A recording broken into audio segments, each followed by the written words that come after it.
developing here. Patchier further east where we see a little bit more cloud.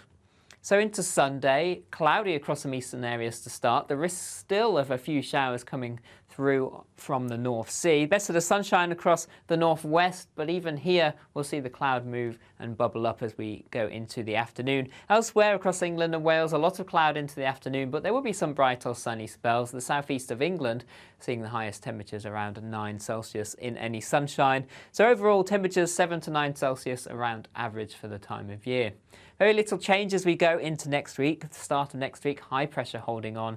A lot of cloud around, but there'll be some sunny spells, lots of dry weather, and temperatures still around average. See you again soon.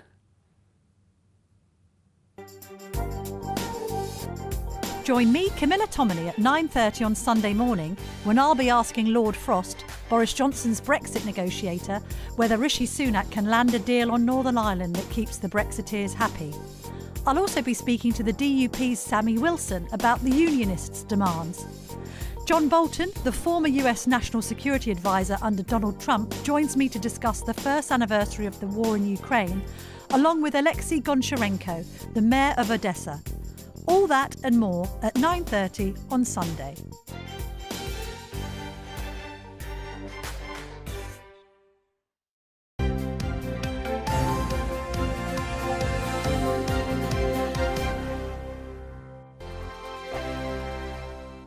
Monday to Thursday, 9 p.m. till 11 p.m. Join me, Dan Wootton. I'll bring you the sharpest takes and hottest debates. Do you not believe in prisons? I don't believe in prisons. I'm completely stunned. I guarantee you there'll be no spin, no bias, no censorship. I actually was personally quite offended by it. And no reason to go to bed. So I guess they've always been quite woke. That's Dan Wootton tonight on TV, radio and online. Monday to Thursday from 9 p.m. till 11 p.m. on GB News. The People's Channel, Britain's news channel. We are GB News, the People's Channel. And right across the United Kingdom. You can find us on Sky Channel 512. Virgin Media Channel 604. Freesat Channel 216. Freeview Channel 236. And YouView Channel 236. You can also take us with you on DAB+ radio. With the GB News app and at the website gbnews.uk. We're absolutely everywhere. Come join us on GB News, the People's Channel, Britain's news channel. We are GB News, right across the nation. You can get us on television, on radio, on digital. We're absolutely everywhere. Amazing! You see, amazing! You remind me of me in the European Parliament. But here's the most important bit. We are not part of the mainstream establishment. We think and speak just like you do. We are the People's Channel. Magnificent. That's really, really thoughtful. Come and join us on GB News, the People's News Channel. Join me, Lawrence Fox, on GB News. Frank, fun, fearless, and sometimes serious. Much as I love a Friday night punch-up, what I really want is a battle of ideas. I want to look at things differently. I want to hear different voices and engage with your unique experiences. Every Friday at 7 p.m. on GB News. We are GB News, the People's Channel. Why not take us home with you by visiting the GB News shop at gbnews.store. You'll find all the official merchandise, a really good present actually for yourself, your friends or your family. We ship across the UK mainland at no extra cost. GB News, the People's Channel.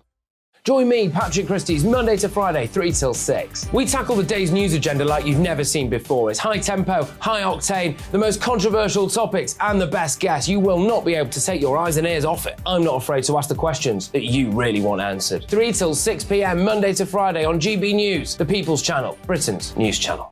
Join my show Farage, 7 p.m. till 8 p.m. Monday through Thursday. And there you will get opinion, analysis, debate, and I'll cover stories that nobody else dares to touch. You've been cancelled. Join the club. Oh, my goodness. And then for the last 15 minutes, talking pints. Over a drink, we have a civilised conversation with someone. We very often disagree, but we do it in a grown-up way. Come and join me on Farage. I'm Mark White. As GB News Home and Security Editor, I cover those key issues that are so important to you. Are authorities, our communities doing all they can to combat violent crime? With the public services under unbearable strain, why are we still failing to control our borders? Defence, the first priority of any government, has been continually hollowed out. Can we trust our politicians to protect the armed forces? Join me, Mark White, on GB News.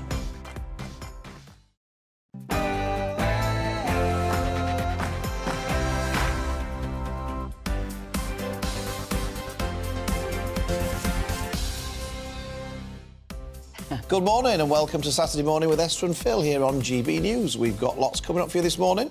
We have indeed. In an article written this week, former Cabinet Minister Kit Malthouse argued the UK government should be swapping Channel migrants with genuine refugees from France. He will be joining us to tell us more. Riots broke out in schools across the UK yesterday after rules were introduced stopping students from using the toilet during lessons. We'll be asking if this is a case of unruly children or ridiculous rules. And we'll also be debating whether a 4-day working week is the way forward after the world's largest trial of the system was called a major success. But is this a sign that the country is becoming even more work-shy? And as ever this morning, we want to hear from you. So to get involved in the conversation, email us on gbviews@gbnews.uk or tweet us at gbnews. But before we start with all of that, here's the latest headlines with Bethany.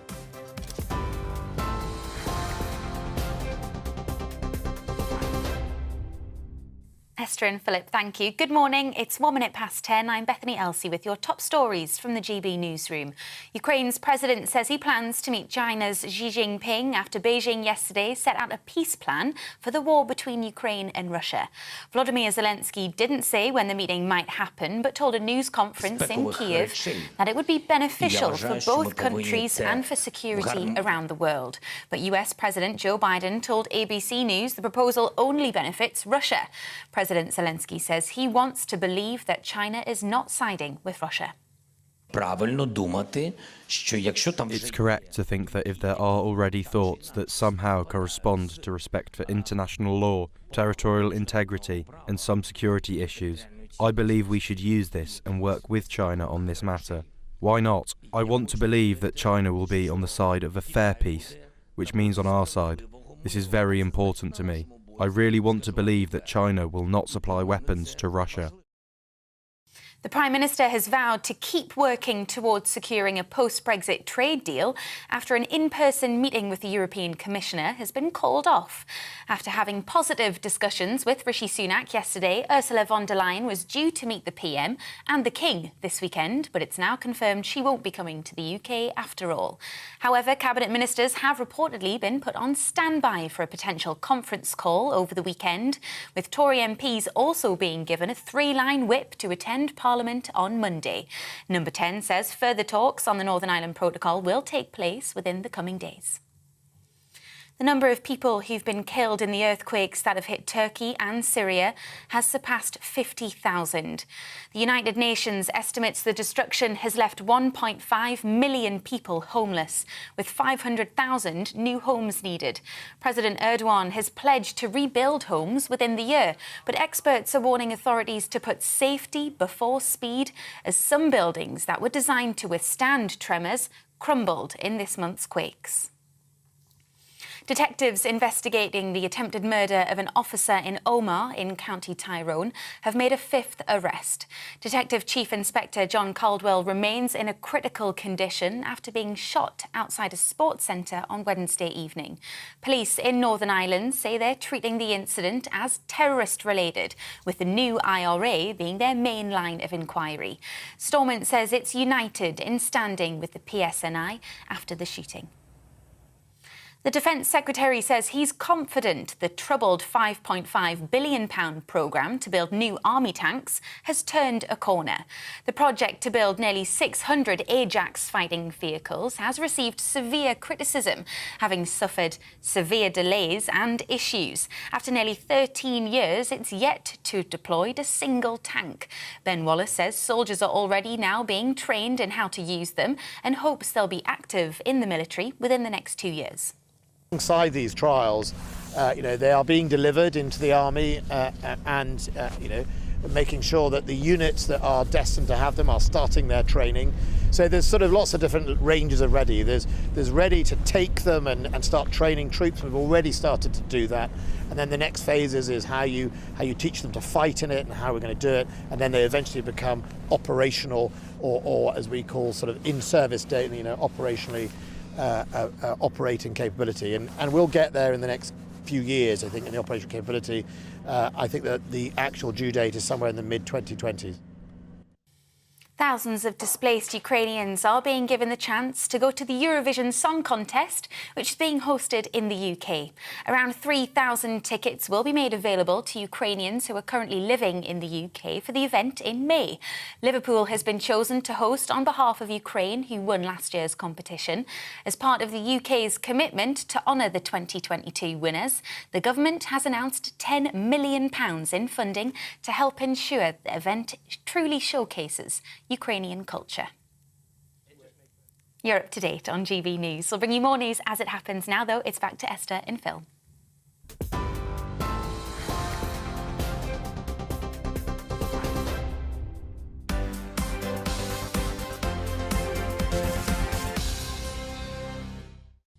Thanks for the update, Bethany. Now, to take a look through today's papers, we are delighted to say we're joined in the studio by London Assembly member Sean Bailey and former Labour List editor Peter Edwards. Thank you very much indeed. So, Sean, kicking off with you. Morning all. I want to talk turnips and this very disingenuous story at the front of the Star. It started in the Daily Mirror in the week where they basically told off Theresa Coffey for saying people could eat turnips. But of course she didn't say that. What she said was that as a nation with a shortage of vegetables, we should look at alternative eating vegetables that are in season, and turnips happen to be in season. But the real importance of this story is the very bad behaviour of the papers, the disingenuous way they report the words that politicians say, I believe, are putting the country at each other's throats. If somebody makes a reasonable suggestion, they shouldn't be finding ways to tear it down and make people look unreasonable. When you look into the story, in the Star this morning, for instance, there's pictures of Theresa standing next to one of our various prime ministers we've had recently, and it just makes you feel like it's a deliberate attempt to post people in a bad light, rather than looking at the issues that the country's actually facing. The Star do love fruit and veg, though, don't they? So we had, as you said, Liz Truss as the lettuce, what was going to last the longest. We've got the turnips now. They do like that sort of, let's put a face in a vegetable and see how much we can, I don't know, be cruel or deride somebody. That amusing approach, you know, it has people who support it. The Star is more down the comic end of newspapers, I'd say. But actually, I'm really referring to where it started in the Mirror. And they posed it as if Theresa Coffey was disconnected from the public and out of touch. Well, actually, she's the one who's correct. When we eat in vegetables that are in season, the cost is lower, the farmers have a better chance of producing them on time. But and if you're looking at zero emissions, it's also grown locally. But, Peter, do you do that, you know, having been, you know, a journalist? Do you look at the words and say, how can I play about with this to get it just enough out of context that I can ridicule someone if need be, and then people can read the rest of the story to see if it was right or not? How much does that go on, particularly now? I would defend the newspaper coverage. I think the point you're alluding to is there's so many serious and worrying things in the world, and a fruit and veg shortage is one of them. But anything that you can put a slightly lighter spin on it and be accurate is legitimate. And I think of course, the tabloids have done this story in quite a funny way, and Theresa Coffey might feel a little bit sore about how she's been treated, but actually the way it's presented is not presented in a tone of outrage. It's all been written up in quite a jovial manner, and, you know, people of my age upwards know that Swedes and turnips have a bit of a long history in British journalism. If you're a football fan, going back to the late Graham Taylor and 1990 and so on, these things are done very much tongue-in-cheek. I don't think we should get too upset by them. Too serious there, Sean. You're taking it too seriously. But you're saying out of context. The tongue-in-cheek thing is what makes particularly the tabloids. The tabloids, they are funny. The Sun and often has great headlines. God plays on words. But the point here is a disingenuous look at what happens to be very serious and is deliberately designed to make her look a fool. It wasn't about looking at the point. So if it's done in a light way, that's great. But when it's done in a deliberate way to bring something out of context, I think that's terrible for the country. Peter?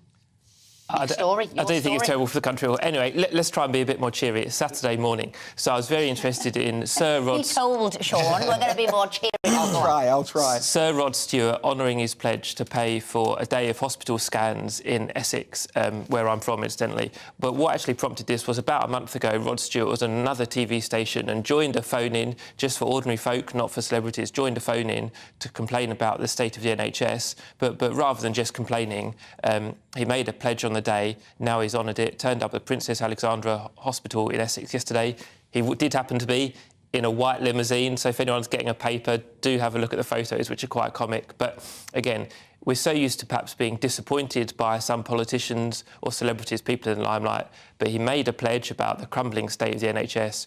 He put his hand in his pocket and he honoured it. So I think it's a lovely outcome. And but he's now going on tour, not just content with doing Essex. He's going on a countrywide tour to do the same thing. Ever the rock star, ever the rock star. Will it be scans at Wembley? And everybody wanting selfies with him. And I thought he looked great, actually. I thought he looked great. A cynic might take a slightly different approach. Look, I think it's great that he's honoured the pledge, but the real thing is the NHS shouldn't be in a position where it needs people to be paying for its scans. We should be asking the question, what happened to the £140-odd billion that the public gave to have these things happen? Philip, your story? Now, I'd be interested to know what you all think about this. It's about cladding, and Robert Colville from Policy Exchange has written a very interesting piece in CapEx, which I have a lot of sympathy for, and I'd be interested to know what you think, because we all know that cladding's been an issue and it needs to be resolved, and the people who are the leaseholders have been put in a terrible position and it needs to be resolved. But I'm not sure about Michael Gove's solution to this, because basically, and as Robert Colville puts here, imagine you run a company, you are quite literally minding your own business, when suddenly a man from the government appears on your doorstep. Your industry is full of bad people, he says, who have done bad things, so pay up right now or I'll shut down your firm. And basically, Michael Gove is saying to these companies that they've got to pay for all of this stuff to be redone. It's not even necessarily the firms who installed the cladding in the first place who have got to do it. Firms are being asked to fix 30 years' worth of building, paying 100% of the costs, even if they only originally owned part of the building. And they've been told that they have to agree to this by March the 13th, or they won't be allowed to build any new homes. Any recent developers who do not promise to pay compensation for the perfectly legal properties that they built at the time will be not included in the government's list of responsible actors and will be blocked from starting developments for which they already have planning permission. And as Robert Colville says, this is quite literally a case of demanding money with menaces. And he says this doesn't really sound like 21st century Britain, more like Putin's Russia or Erdogan's Turkey. But that's what's happening to the housing sector. Now, to me, this is outrageous. You cannot come along, the government can't go along and say, these are the rules, these are the building regulations you need to build. You build to them, and then 25 years later, the government come along and say, actually, we've decided maybe those regulations weren't right, so you're going to have to pay to put them right to how we think they should be now, and if you don't, you can't build any new houses. If this was a failure of regulation, it wasn't a failure by the builders, they were doing what the regulations told them to do. If this was a failure of the regulations at the time, then the people who set the regulation should pick up the tab, and that's the government. I think this is an outrageous, like, retrospective taxation, which I think is completely unfair. And I suspect if these developers went to court, I wouldn't fancy the government's chances in court of this being allowed to happen. Well, I think I disagree on pretty much all of that. To me, the real outrage is leaseholders, and some of these folk, if they're single people, might have had a 30 or 40k deposit on a flat approaching 400 or 500k, have been crippled with worry. It's made many people ill. It's affected hundreds of thousands of leaseholders. And I think it's actually a little bit more complex in terms of the reasons why the flats are substandard. There's a long system of ratings, which I won't go into now, but some were short-cutting regulations. Some, as Philip said, were just poor and insufficient regulations. But some of it was much more sinister in terms of building attempts to get round a regulation, and that leading to risk of tragedy. I think what we all agree with is that it needed support, it needed fixing, and those people who'd bought a house unwittingly that wasn't safe needed we all the agree with protection that. money. So we were saying they needed to Who be should supported. pay is the It was issue. like, who should pay? Well, let me answer now, that, you know, and I, at the time, said, because I was housing minister, straight away, we need to support these people, we need to get this cladding issue sorted. They can't be doing night watches. You can't have it where your mortgage isn't worth a light. You can't have it where you're paying for something that isn't worth the money any longer. The government needs to step in, whether it's a part insurance scheme, it's part of those builders coming forward. But really, as I believe Margaret Thatcher did going back to the 80s with prefab houses, we needed to do a similar thing. So where were your thoughts, Peter? Well, let me give you an example that was born out of other policies. So what Philip objects to is really the industry picking up the tab, and that being something that's come out of the blue. But in fact, it's not come out of the blue. Michael Gove has had 2 stints as Housing Secretary.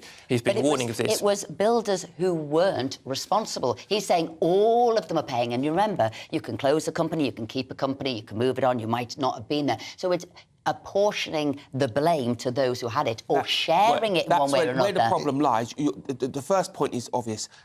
People who bought under circumstances have changed, they should be supported. Why I think the government should have paid, because it would have been quicker. If the government said we're going to pay, it would have happened more quickly, and any mortgage relation, all those things would have happened more smoothly because the bank would have believed the government. That's the first thing. Where you are right, though, it is a bit more complicated. Builders who didn't build to the specs should pay. That's simple. Yeah, well, we all Builders agree who with did that. shouldn't pay. It's that simple. And anything else... And I'm going to ask our viewers what they think, let me just you give know, Peter on this issue an analogy. as well. You write an article under certain libel laws, right? If 20 years later the government changed the libel laws because other journalists have been behaving badly, and then say to you, you followed the libel. They followed the libel laws at the time, but we've now decided they're going to change them. And so that article you wrote 25 years ago, you're going to have to pay compensation. Well, let me answer that. Because it doesn't meet the current libel laws that we're changing them to. Well, that doesn't stack up because the libel, as you all know, is decided by a judge, whereas this is an industry standard. So I'll give you a slightly different analogy very quickly. We're talking about a levy in on the industry because either builders pay or the government. But the government is me and you, it's taxpayers. So let's have a precedent for a levy on the industry. After the banking crisis in 2008, the levy on the financial services industry was increased because of the risk of future bailouts. So there is a precedent for a levy on the industry that's lawful. And it was the size and we'll move to the next one, but it was the size and the amount and who was going to underwrite it, and this amount that big would invariably be the government. Now, I'm going to do something which came out this week, and that was Shamima Begum, and I think, like many people, I sighed a huge sigh of relief to find out she wasn't going to get a British citizen back and she wasn't going to come back into this country. I mean, I thought, how brazen was the woman doing a PR stunt, saying why she'd come back. Thank goodness MI5 said as much, that she was just trying to paint herself in a good picture and the wool wasn't pulled over their eyes. And I just think the woman had a one-way ticket, didn't she, to the Islamic State caliphate. And I think, as far as I was concerned, that's right. One way, she knew what she was doing and she should never come back into the country. Well, if you're asking me, so I think Shamima Begum joined a terrorist organisation that carried out deeply wicked and depraved acts around the world, and I think that's one thing we can all agree on.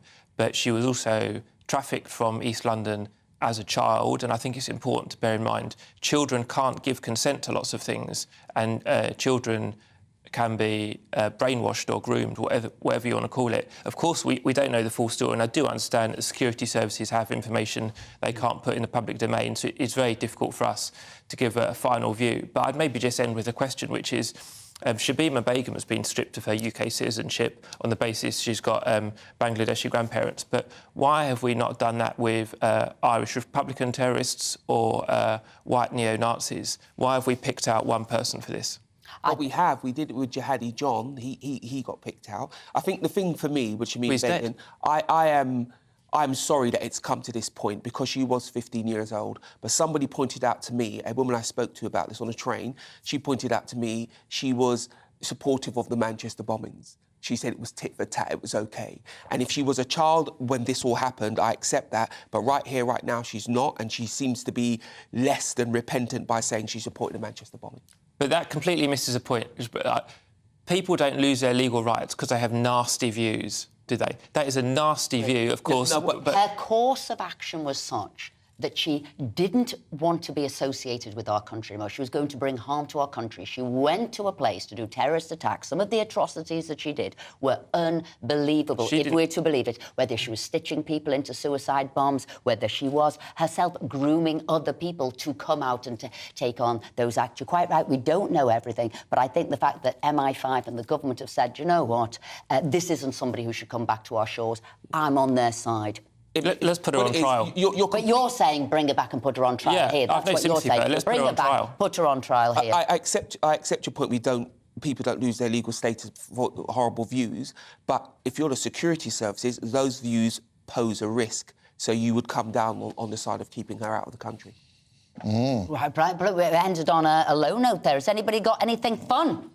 Well, let's see. My next story isn't particularly fun, but it's certainly important, and it's about the Brexit deal that Rishi Sunak's trying to negotiate. And I think his approach to this has been quite statesman-like. And I think the challenge for Rishi has always been: is he a statesman? Can he answer the big questions? And if he can get this done, I think it'll be a tick in the right box. He has a lot of opposing sides. Let's see if he can stitch it all together. Do you not think it always strikes me that it's a bit rich for Boris Johnson and his acolytes to be complaining about Rishi Sunak and the deal he may or may not be agreeing, when actually what Rishi Sunak is doing here, rightly or wrongly, whether it's the right thing, but he's sorting out the mess that Boris Johnson left with the deal that he agreed. So it's a bit rich, isn't it, for Boris to be complaining about I what think we've got to Rishi's take doing. this into the next hour. This is only the start of a long conversation. I do smile as the news is saying, oh, it's a three-line whip, you've got to go in Monday, you're voting on this. I thought, well, it was always a three-line whip, and it was actually to do with the lifelong learning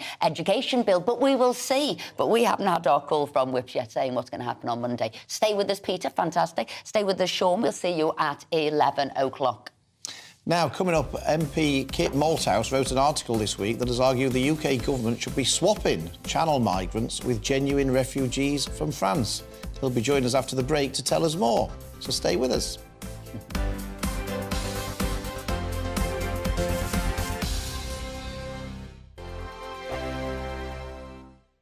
It's all about family, being in people's living rooms, all the interaction and getting to know who our viewers and listeners are. When I was young, my dad used to say, no, stop arguing. I wanted an outlet that would enable me to give my opinion. People are going through a really hard time right now, and I know that you don't feel like you're being listened to by the establishment. I came to GB News because it's the People's Channel, and I want the audience to have their say on the events of the day. We're dynamic. We do something different. Democracy shows that the wisdom of the nation is in its people. I get to travel to find out what the story is from a personal perspective. The British people aren't fools. We know when we're not being told the full story. We've got to work out how Britain moves forward from this.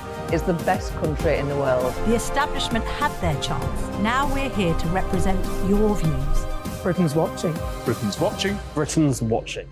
We're proud to be GB News. The People's Channel. Britain's news channel. Hi, Andrew Pearce here. Join me every Friday lunchtime for a proper no-nonsense debrief of the week's events. With special guests in the studio and the GB News team on the ground, I'll be getting you up to date with news, some intelligent discussion and my own sharp take. The weekend starts here with me every Friday lunchtime on GB News, the People's Channel, Britain's news channel. I'm Andrew Doyle. Join me at 7 o'clock every Sunday night for Free Speech Nation, the show where I tackle the week's biggest stories in politics and current affairs with the help of my two comedian panellists and a variety of special guests. Free Speech Nation, Sunday nights from 7 on GB News, the People's Channel, Britain's news channel. Join me, Patrick Christie's Monday to Friday, 3 till 6. We tackle the day's news agenda like you've never seen before. It's high tempo, high octane, the most controversial topics and the best guests. You will not be able to take your eyes and ears off it. I'm not afraid to ask the questions that you really want answered. 3 till 6 p.m, Monday to Friday on GB News, the People's Channel, Britain's news channel.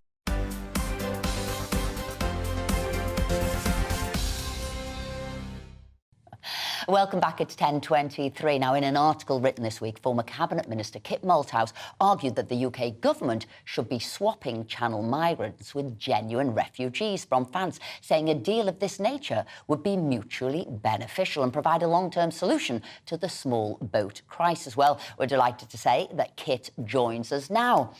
Morning, Kit. Thanks for joining us. So explain how this is going to work, because this is the #1 issue in the country. All our voters are saying, what are you doing about these illegal immigrants coming over across the channel? So how is your system going to work when all the others haven't? Well, you're quite right, and it's a huge issue for everybody up and down the UK. And the basic principle is this, that everything we've done so far in the channel seemingly hasn't worked. Returns agreements, the threat of Rwanda, if we ever get that off the ground, military cooperation in the channel, none of it has worked, and the numbers just seem to mount and mount. And the truth is that's because these gangs, the people traffickers, are running a business. And what they do is, if we change the nature of the game in the channel, all they do is lower their price or raise their price dependent upon the risk. So we have to find a way to create a certainty that nobody is able to cross. The only way we're able to do that is to have a situation where everybody who does cross gets immediately returned to France. Now, the question in your mind is, how do we persuade the French to accept those people in return? Well, in my view, the only way we could persuade them possibly to do that is to say, look, for everybody that we return to France, we will accept a genuine migrant, a genuine refugee from within France who wants to resettle in the UK. Now, you might think to yourself, well, okay, that means we're no worse off for numbers. That's right. But in truth, if that means nobody bothers to cross the channel because they know they're going to get returned 100% of the time, then we wouldn't have to do any of these swaps at all. Because there would be nobody crossing to swap. So essentially the paradox is that by promising to do this exchange, we wouldn't actually have to do it because nobody would bother crossing. And that, to me, looks like the only surefire way I think we can bring a short-term solution to this problem. I understand the principle. I wonder how short-term it would be for that to start working. I would probably think that might be a longer-term solution. But when you say that we'd accept a genuine refugee, who decides whether they're genuine or not? Are these people who have already been granted asylum in France? Is that what you're saying? People who have been deemed... Or would we be checking whether or not we thought they were a genuine refugee? Well, the first thing to say, Philip, is that we know that the gangs and the people that the gangs are trafficking react quite quickly. We've seen a ramp up in numbers over the last sort of 2 years, really, to reach whatever it was, nearly 50,000 last year. And we've seen, particularly when, say, the Rwanda scheme was in the headlines, that we did see a little change in behavior almost immediately. Not a reduction in numbers, but a reduction in number of people actually claiming asylum. People were landing on the beach and just saying they were illegal immigrants. So we do know that the market is quite sensitive to things that we do. So I think it would be just a matter of months before the numbers dropped like a stone. You'd only have to see, a few weeks of people being returned 100% of the time, and the word would get back that this isn't worth paying for. You're getting over. Now, in terms of who would come from France, obviously France has a population of about 500,000 plus of refugees who are already there. We could operate a scheme where people, would apply to be on the waiting list effectively, who wanted to come to the UK instead. And then we could take our time to vet and settle them in a much more controlled way than we currently do. So, you might say, well, we're picking up, we might pick up, say, 300 or 400, return 300 or 400. We'd have a waiting list of whom 300 or 400 could then come in a much more controlled fashion, which would allow us to resettle them, as I say, in a way that we currently can't with the numbers that are coming. But I think that actually the numbers crossing the channel would drop pretty swiftly in a matter of months to nothing, and then we wouldn't have to take any exchanges anyway. And overall, we'd be in no worse position on numbers. Kit, is this part of an overall strategy? I know we had Alexander Downer on, who was the chap sort of hailed as stopping all of the sort of illegal immigration into Australia. He said they had to do many things. There wasn't a silver bullet. So are you doing this as part of a whole host of other issues? Not you, but is this what you're hoping will happen?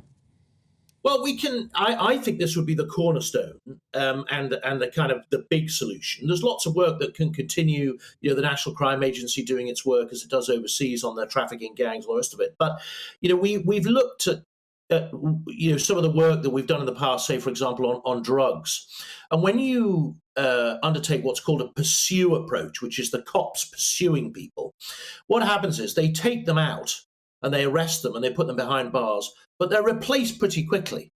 And so what you have to do is not remove the people. You have to remove the business.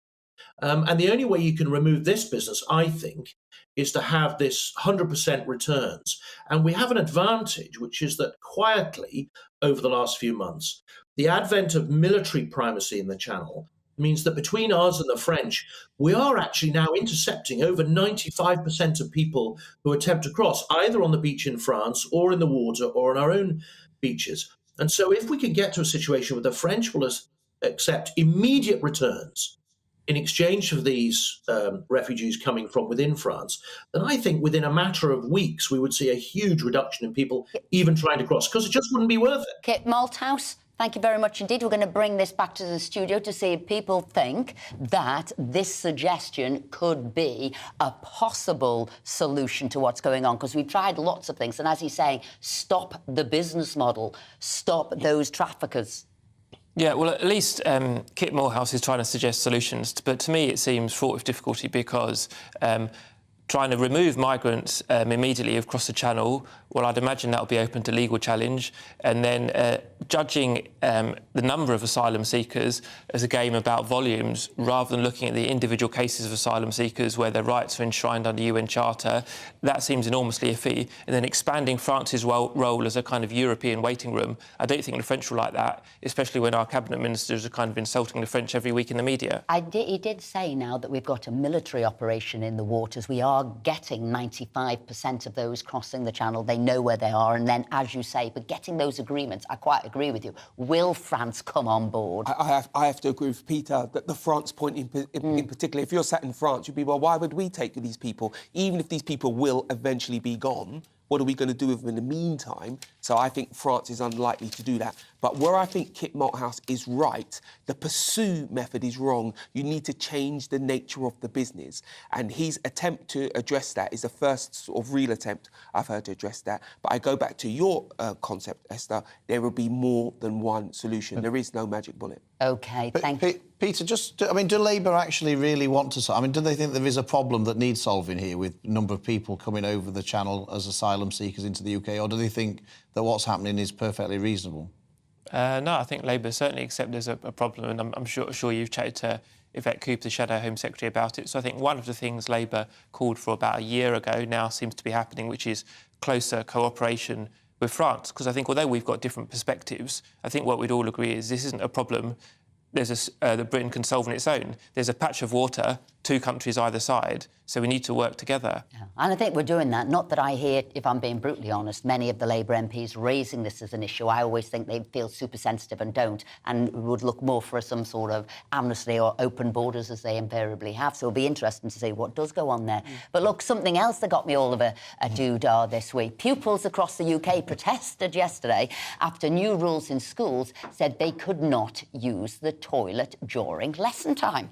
Lock gates were erected in front of toilets in a move that has been described by students and parents alike as an infringement on human rights. Well, discussing this now with us, this move, is it indeed a human rights violation? Whether it is all about unruly children or whether it is ridiculous rules. We've got writer and broadcaster Tessa Dunlop with us. So where does your sympathy lie? With the pupils protesting about their rights or with the teachers bringing in these rules about going to the toilet during lesson time? I think we have to recognise, especially at secondary school level, children will work. There's always going to be a minority of children who are going to play that system. And they've got additional tools now to allow them to do this so they can communicate with other schools, social media being the obvious one. And I'm a strong believer in education for everyone. And if you're in a school where there's key disruptors, then you need strong discipline. So I first of all, I want to say my sympathy tends to be with teachers. I think a good disciplined school is a school that can educate children better. I think you have to have one set of loos that remain open throughout the day. But we all know, we were all at school, that they are a honeypot for, how can I put this? Disruptive behaviour. I was talking to my daughter this morning. She went, oh yeah, only one set of loos are open all day in our school. She said, because the best loos, they tend to get locked early because everyone goes in there, they nick the loo roll, they get up to all sorts. It's just one of those flashpoints. And also, it's part of becoming an adult, isn't it? Learning to control your bladder, even as a girl, managing your periods. And actually, my daughter was saying, unless you have a letter from your parents or a doctor's note, in her school, they are not allowed to go to the loo during lesson time. And of course, these protests have gone across from Cornwall to Yorkshire to Lincolnshire. They've been showing how to do them on TikTok, protests like this. And I have to say, one of the chants, it was pretty poor. It was free our bladder because we matter. And Philip straight away said, well, they need more time in the classroom because it didn't even rhyme. Indeed, but both of you are in the governing party, you sit in Parliament, and I would say that one of the incentivisations, is that a word even? Maybe I need to go back to the classroom, for these protests are the Sounded teachers' good. strike. Carry on. As teenagers were saying to me just yesterday, well, if the teachers are allowed to protest, if they don't have to come into school, why do we? It needs sorted. It is an incredibly tough job being a secondary school teacher. I went in to give a set of lectures in a big comprehensive in London. It was great. It was energizing. My goodness, kids today, they don't clap, they scream. Okay, it's like really full on. This is a big job. I think we need to properly hear the teachers' grievances and we need to get them back in the classroom, because what's happening is the strikes are undermining their authority. And incidentally, this isn't the first TikTok campaign. There was one quite recently called the Devious Lick, where children nicked anything they could, the most unlikely objects possible from the school, and put them on TikTok. You got people removing the tiles off the roof of the school, the soap dispensers, the exit signs. So we've got to recognise, as our children become better equipped to push back, we need to better equip our teachers. So do you think, Tessa, it's quite... Because it's a long time since I was at school, so I'm not entirely sure I can remember, but I'm pretty sure that when I was at school, at secondary school, we weren't allowed to go to the toilet during lesson time, and as far as I can see, I can't see any need for somebody at a secondary school age to have to go to the toilet during lesson time. It's like pushing the boundaries, isn't it, though? And this, I do think, lockdown and children, whether they were in school, weren't in school, they've got used to doing their own thing, and now they've got discipline. They're seeing, as you say, teachers going on strike, and it's like pushing the boundaries. So how do you get that discipline back? And like I said, one of the things was sit quietly, concentrate, and follow this lesson. It's 40 minutes. Peter, what do you think? We've got Peter here, we've got Sean here. Well, I was sitting quietly, Mum, so I hope I'm not in trouble. Never in trouble. I think for primary school, locking the doors is really harsh, and it's probably a bit self-defeating, because we all know how it ended. This is all secondary, so primary school's fine. I get what you're saying. Primary schools are not maybe as good at containing themselves. But this at secondary school... For secondary, it's still going to lead to a row, isn't it? And kids, right, are super innovative, especially around rules, so they're going to find a way to get around it. And I mean, good on the kids for protesting. I can't see this taking off nationwide. But I think it was because, as Tessa said, the toilets have become a honeypot, a place to go to if you were wanting. And some of them, it was about vaping, it was about sort of truancy, it was about various other things. And the other thing was the length of skirts. The school in Merseyside, where if it was above the knee, the teachers had said it's above the knee and were measuring them. And they all sort of kicked off and went on strike about that. Everybody knows at a girls' school they used to make sure your skirts weren't above your knees. So should they be allowed to go to the toilet? Actually, they should. The fact that we're having to ban people is more about the overall discipline of the school. That's what's really going on. Thank you very much. Now, coming up, we'll be debating whether a 4-day working week is the way forward after the world's largest trial of the system called it a major success. Or are we becoming even more work shy? Don't go anywhere.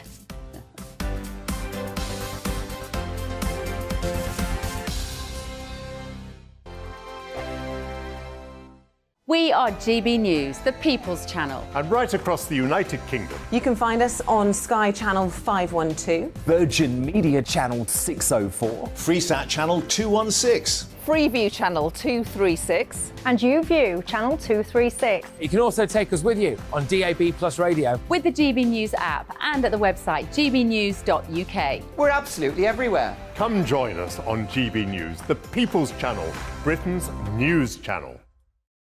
Join me every Sunday at 6 p.m. for Gloria Meets. In exclusive interviews, I'll be finding out who our politicians really are and what they really think. It's something that you would never want anyone to suffer. I didn't know what channels there were. I didn't think I'd be believed. I must have weighed about 7 stone and I'm 5'8". My instincts was to sort of cover this up. I mean, clearly that was a mistake. Join me every Sunday at 6 p.m. on GB News, the People's Channel, Britain's news channel.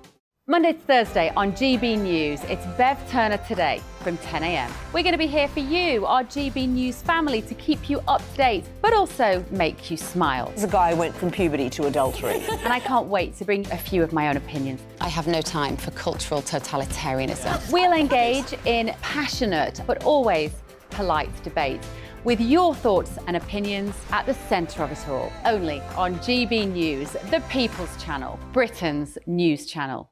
Hello, I'm Michelle Dewberry, and you can join me every weekday 6 till 7 on Jubes and Kerr. You're an inspiration to us all. Clip that bit off. Well, you are. That's my ringtone. My political ambitions those days are gone, I can tell you. She's only teasing. Go on. He's probably going to want to lay down now. I'll give him 2 minutes to have one. Let's respectfully disagree. That's what we like on Jubes and Kerr. Come and join us. GB News, the People's Channel.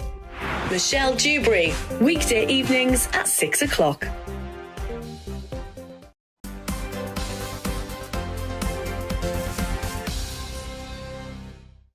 It's 10:40. Welcome back. We've had lots of you getting in touch with us this morning about all of the subjects we've been covering, Phil. Yeah, lots about Kit Malthouse's suggestion of exchanging the illegal immigrants with genuine refugees. I can't say it's gone down particularly well with our viewers. Angie says Kit Malthouse is deluded if he thinks his system would work. The number of immigrants would increase, not decrease. The only way to stop the small boats is stopping the illegals coming here in the first place. Gordon says exchanging refugees with channel migrants is a non-starter. Genuine refugees claim asylum in the first safe country they enter. If they travel halfway around the world to claim asylum, they are not genuine refugees. And I've got Karen here, and this was when Sean Bailey was talking about how Therese Coffey had been sort of lambasted for saying everybody eat turnips, when really she was just talking about seasonal food. And Karen said, thanks, Sean, for articulating those views. The way our politicians' words are twisted and lampooned to give a false view of what they said. It's not OK. Keep those views coming in. We enjoy reading them all, and there's always an awful lot of common sense from our viewers. From our viewers, there is. That's why I always say at the end of a debate, what do you think? Because it's really, I think, Can't pull the wool over their eyes, can you? No. Now, does a 4-day week sound too good to be true? Well, not according to the results of a long-term study held in Britain. Almost all of the companies that have participated have decided to continue with the reduced working hours model, citing higher levels of well-being for employees without a dip in productivity. Well, we're now joined by campaign officer of the 4-day week campaign, Mariam Salman. And hello, Mariam. So why did the employers think it was such a big success? I mean, it's simple. We've seen 92% of the employers taking part, continuing with a 4-day week with no loss of pay, which means that it does work. And it's been such a major success because they've been able to maintain productivity. Profits have even increased by 1.4%. Their staff are better rested, have better physical and mental health, are less stressed out, and there's less sick days. So it's really a win-win situation for both businesses and workers. Mariam, if you're saying to me that somebody can do exactly the same amount of work in 4 days as they were previously doing in 5, it strikes me that they must have been bone idle when they were working 5 days a week. What on earth were these people doing for 5 days a week if they could do that work in 4 all along? That's all it tells me, is that these people were bone idle. I mean, no, it's actually rather simple. When you're better rested, you work harder, you work better, you're more productive, you're more motivated. I mean, it's quite common sense when you look at it this that is way. 20% more, so they're getting paid the same amount of money, but you're saying productivity went up by 20%. No, productivity remained the same or went up in some instances, but they were working 20% less, essentially. OK, so somebody is going to have to pay the cost then. So they're not working more or harder or better. The business is going to have to fork out more to find an extra employee for the day they're not working. Not at all. So basically, everyone was able to maintain productivity or even increase productivity. So over a 4-day period, people were able to get the same amount of work done as they were in 5 days in terms of outcomes. Well, I just said that. What? I mean, presumably, though, some jobs would be excluded from this, Mariam, because not everybody can do the same amount of work in 4 days as they were doing in 5. You know, if you work in a shop, the shop's got to be open. Your productivity is largely governed by the number of customers that you get through the door on that particular day. So are you saying that this is something that would just be for people who work in an office and that people who work in shops, for example, would be excluded from? It's definitely easier to implement in offices, but, you know, that doesn't mean it can't be implemented through a variety of different sectors. We had a fish and chip shop take part. They were able to maintain productivity over the 7 days, in fact, that they were open.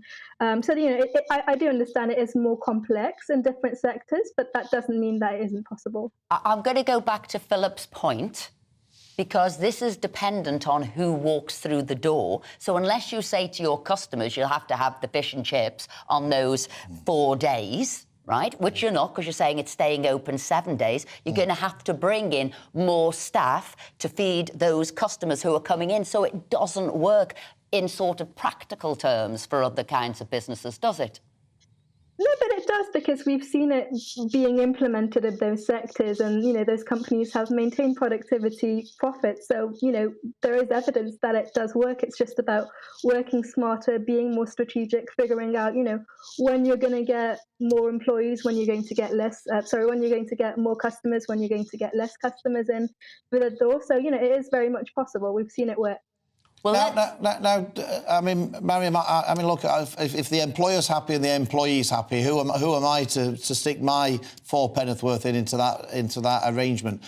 But just on that point, is this something that you're just wanting to encourage businesses to do, or ultimately is this something that you would like to see the government legislate for to compel businesses to do? I mean, right now we're seeing businesses do this because they want to, because they think it's a good idea. And I think that should be acknowledged. We should listen to business leaders and listen to them when they're saying this is working. This is, you know, how work is going to look like in the future. And it's now about governments, specifically our government, looking at that and understanding that perhaps this is the way that, you know, the future of work is leading us, and they should listen as well. Mariam Salem, thank you very much indeed for joining us this morning. Let's now welcome journalist and entrepreneur Alex Proud, who isn't quite as keen on this idea. So is it people being more productive, or is it people getting lazier? Well, I mean, I think you got it because you were smiling when she was saying if productivity, if they're saying their output is the same, then productivity would have had to have gone up by 20%. If productivity stayed consistent, then you're completely correct. And she was talking poppycock, I'm sorry to say. And I just agree with you. If my staff can work 20% less time and do the same job, then I'm a really, really bad boss. And there's a whole lot of my staff who should get the sack right now for being lazy. Any good business that runs itself well, and I hope mine is, you know, your staff work really hard. I mean, you know, you have to employ 20% more people, and that's ridiculous right now. You know, Britain already has a productivity disaster compared to Europe and America. We are a laggard, you know. Our economy grew by less than Russia did last year with all the sanctions. The last thing this country needs right now is to lose 20% of its employment time. And it's a ludicrous idea. I'm not saying, by the way, flexible hours, you know, people who need to work at home to look after their children. And if one of my staff chooses to work 4 days a week because that suits them and they're paid to work 4 days a week, then bring it on. I like work suiting people. I think that's a wonderful thing with modern technology, and it can really help single parents and people like that to work. So that's great, flexibility, but not I'm paying you all the same to do 20% less. It's just another bit of woke nonsense. But I suppose, Alex, what they'd say is that the proof of the pudding's in the eating, and that those companies that did this trial were happy with it. And of course, you know, if the employer's happy with that arrangement and the employee's happy with that arrangement, then why should we insert ourselves into that arrangement? I mean, absolutely fine. If some companies are stupid enough to think they want to do that, then that's fine. I mean, I suspect they're the sort of technological companies that don't need to actually make profits, and everything's based on revenue. I mean, having beanbags and drinking beer in the morning and everything else that goes on in some of these offices, I find that quite strange. Don't get me wrong, I like the office. I during lockdown, I carried on going to my office because I enjoy work and I enjoy the sociability of being around people, and I like the office to be a fun environment and have a few beers after work, but that isn't the same as just saying you work 20% less time. It just doesn't make sense in any logical way. I did economics at degree level, and it's basic A-level economics. It doesn't make sense. It doesn't add up, and I think it's absolute nonsense. My other sort of underlying issue is we know we've got about 1.3 million job vacancies at the moment. So we're looking for staff as it is. Now that you're taking out a day of work, I'm just wondering,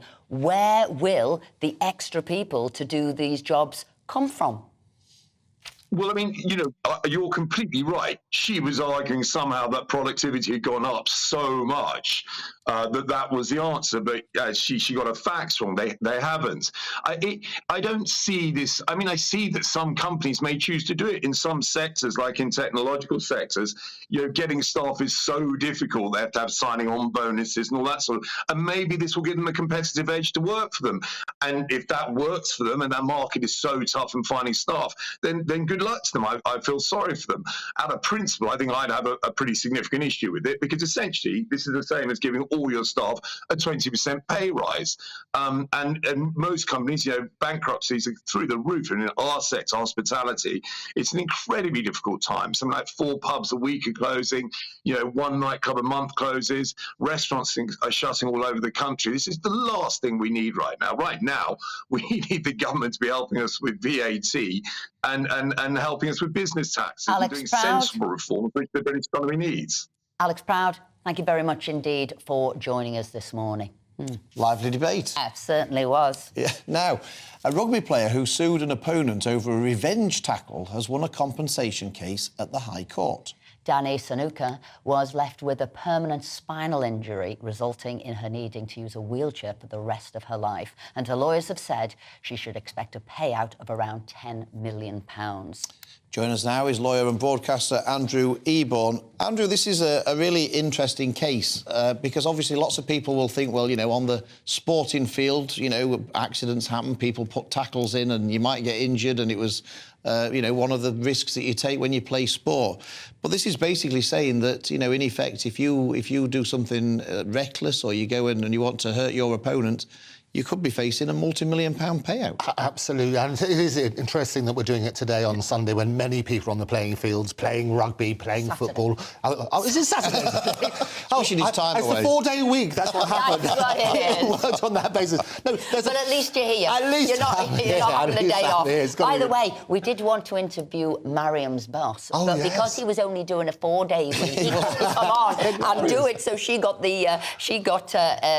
replaced, or he got replaced by her to do it. You couldn't make it up. You could make it up, but you're right. Saturday, of course, it is. Valente non fittinuria is normally a defence. So what that means, if you're willingly participating in something which is dangerous, you can't get compensation for the injuries that result. There are major exceptions to that. One is that you don't consent to inadequate safety measures, and the other is that if there's basically exacting revenge, as happened here, where it's a reckless disregard for your safety, then in those circumstances you will recover damages. This is a horrendous case, a sporting injury which happened on a rugby field. In the particular circumstances of the case there was a bit of a ruckus, a bit of argy-bargy beforehand, and this tackle was done not in the normal sportsman's way, but actually to exact revenge. It was so basically the injury was foreseeable. The judge felt that there was a reckless disregard to the claimant's safety. And when you're looking at these cases, there are 3 principles you have to do. One is, do they owe a duty of care? And anybody playing any sport owes a duty of care to their competitors, as does the referee and the sporting bodies and so on and so forth. Was that duty breached as a result of what happened? And lastly, was damage suffered as a result? And this is not the only sporting case. As I was discussing with Phil earlier, it happened in the jockey world, didn't it? But I think, as you said, on this one, it wasn't part of the rough and tumble of the game. This was her saying, this is what I'm going to do. She was slightly... She was intending to cause some harm. But the other one is if you're reckless. Yes, because the case that Andrew mentioned was in horse racing, is that a jockey, Graham Gibbons, he manoeuvred his horse into a gap, and in doing so, forced another horse to fall. Yes. He didn't intend anything to go wrong. He didn't intend that to happen. But the judge in that case decided that because he'd acted recklessly, he was still liable to pay compensation. So you don't even have to intend something bad to happen. And it was at Kempton Park on 31st of October 2016 that happened. Horse Nellie Dean and Madame Butterfly, and exactly that sort of thing. And that's the test. It's the reckless disregard. We understand when you go onto a sporting field, there's the rough and tumble, there's risks involved. You work on that sort of basis.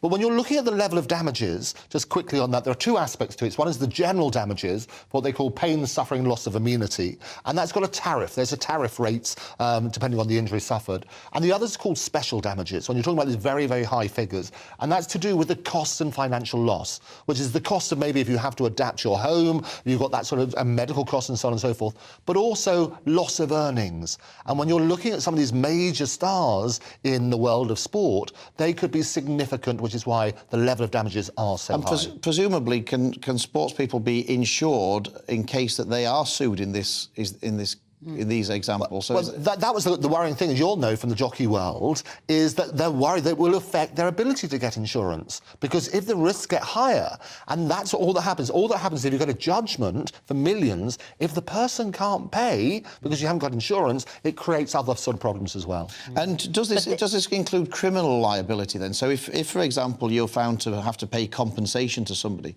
does that mean at some point, for example, in this case, the police can go back and say, well, actually, we can now prosecute you for grievous bodily harm or assault, or... does it make you criminally responsible? Well, the two cases run separately, as we found out with people like O.J. Simpson, and they're different tests. And so it has to be beyond reasonable doubt for criminal cases and on the balance of probabilities, which is a lesser test for civil cases. So the short answer is yes. Whatever happens, even if the referee says, oh, it's all right, it was just a foul, you still cannot escape liability either from the civil point of view or from a criminal point of view. Because interestingly... I was just going to say, go on. This case, though, I thought was a very important case. I mean, that Danny was left in a wheelchair. As you say, she was young, she's got 2 kids.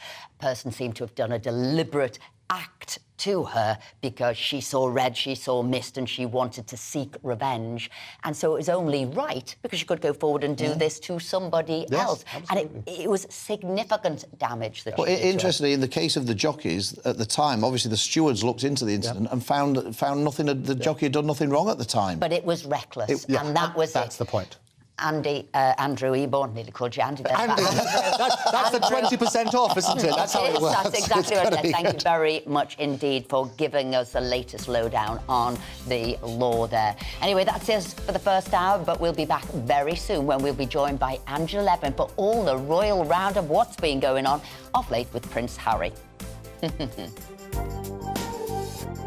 Join me, Camilla Tominey, at 9:30 on Sunday morning when I'll be asking Lord Frost, Boris Johnson's Brexit negotiator, whether Rishi Sunak can land a deal on Northern Ireland that keeps the Brexiteers happy.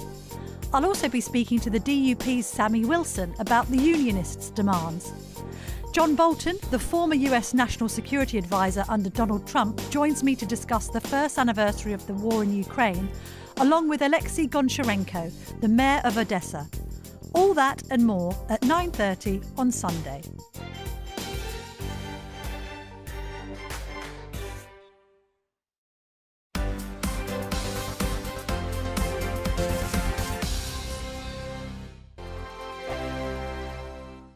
First and foremost, I'm a GB News fan, and I was before I was working here. Just love the fact that we're asking the questions that a lot of establishment media won't ask. With a bit of a twist, we not only want to inform you, but we want to keep you entertained. It's worth the drive because you get in and the team's all ready and waiting, they're itching to go, and it's a proper little family. GB News is the people's channel. It's the audience that makes the programme sing. We're giving our viewers and our listeners a voice. I see the thousands of your letters, tweets, emails, you name it, coming in. Britain is broken, How on earth did we get into this mess? But more importantly, how do we get out of it? The establishment had their chance. Now we're here to represent you. It's time for something different. It's time for GB News. I'm very patriotic. I believe in Britain. Our best days lie ahead. Britain's watching. Britain's watching. Join us here on GB News. The People's Channel. Britain's news channel. We are GB News, right across the nation. You can get us on television, on radio, on digital. We're absolutely everywhere. Amazing. You see, amazing. You remind me of me in the European Parliament. But here's the most important bit. We are not part of the mainstream establishment. We think and speak just like you do. We are the People's Channel. Magnificent. That's really, really thoughtful. Come and join us on GB News, the People's News Channel. Monday to Thursday, 9 p.m. till 11 p.m. Join me, Dan Wootton. I'll bring you the sharpest takes and hottest debates. Do you not believe in prison? I don't believe in prisons. I'm completely stunned. I guarantee you there'll be no spin, no bias, no censorship. I actually was personally quite offended by it. And no reason to go to bed. So I guess they've always been quite woke. That's Dan Wootton tonight on TV, radio and online. Monday to Thursday from 9 p.m. till 11 p.m. on GB News. The People's Channel, Britain's news channel.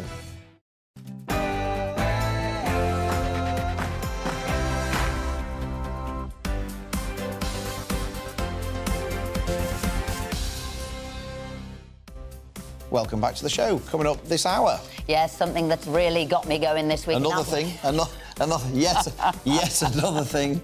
Tony Blair and William Hague selling the benefits of digital ID. Is this something benign and helpful, or is it an infringement on our freedoms? We'll be discussing this with the technology expert later. Now, do you enjoy doing a bit of DIY? I certainly don't.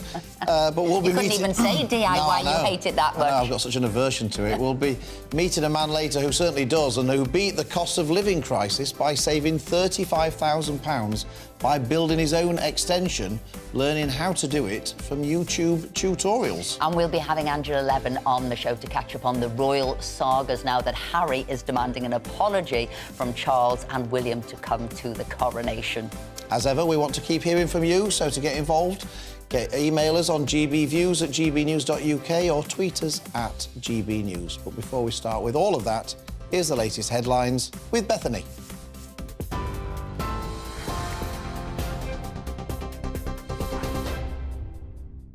Esther and Philip, thank you. Good morning. It's 1 minute past 11. I'm Bethany Elsey with your top stories from the GB newsroom. Ukraine's president says he plans to meet China's Xi Jinping after Beijing yesterday set out a peace plan for the war between Ukraine and Russia. Volodymyr Zelensky didn't say when the meeting might happen, but told a news conference in Kyiv that it would be beneficial for both countries and for the security of the world. But US President Joe Biden told ABC News the proposal only benefits Russia. President Zelensky says he wants to believe that China is not siding with Moscow. It's correct to think that if there are already thoughts that somehow correspond to respect for international law, territorial integrity and some security issues, I believe we should use this and work with China on this matter. Why not? I want to believe that China will be on the side of a fair peace, which means on our side. This is very important to me. I really want to believe that China will not supply weapons to Russia.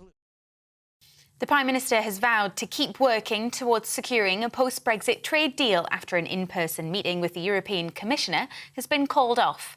After having positive discussions with Rishi Sunak yesterday, Ursula von der Leyen was due to meet the PM and the King this weekend.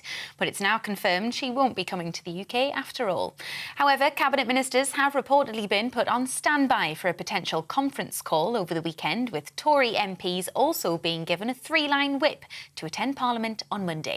Number 10 says further talks on the Northern Ireland Protocol will take place within the coming days.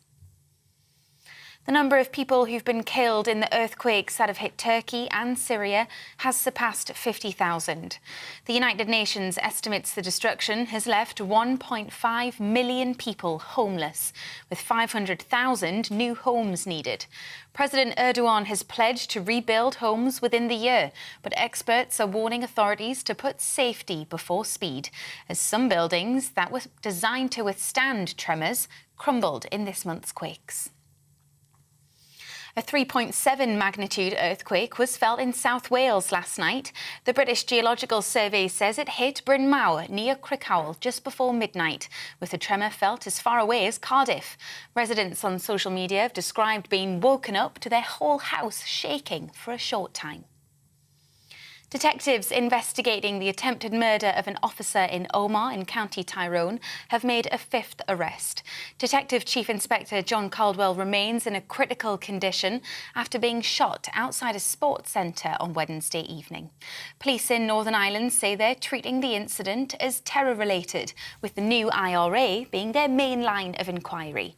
Stormont says it's united in standing with the PSNI after the shooting. The Defence Secretary says he's confident the troubled £5.5 billion programme to build new army tanks has turned a corner. The project to build nearly 600 Ajax fighting vehicles has received severe criticism after having been delayed and suffered issues. After nearly 13 years, it's yet to deploy a single tank.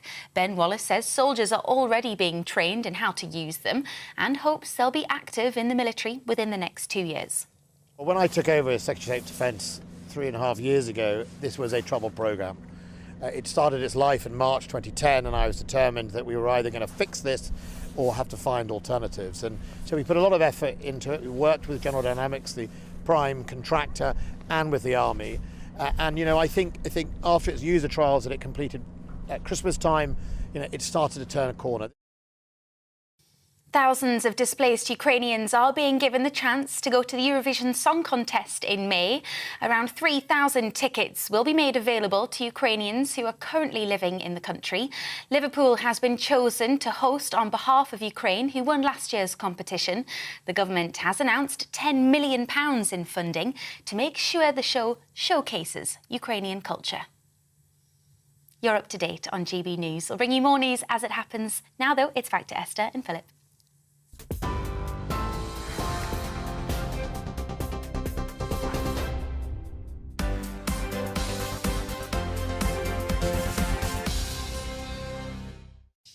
Thanks for the update, Bethany. Now, we've had views coming in, particularly on the 4-day week. It's not gone down very well with our viewers, the 4-day week. Jack says the study is bunk.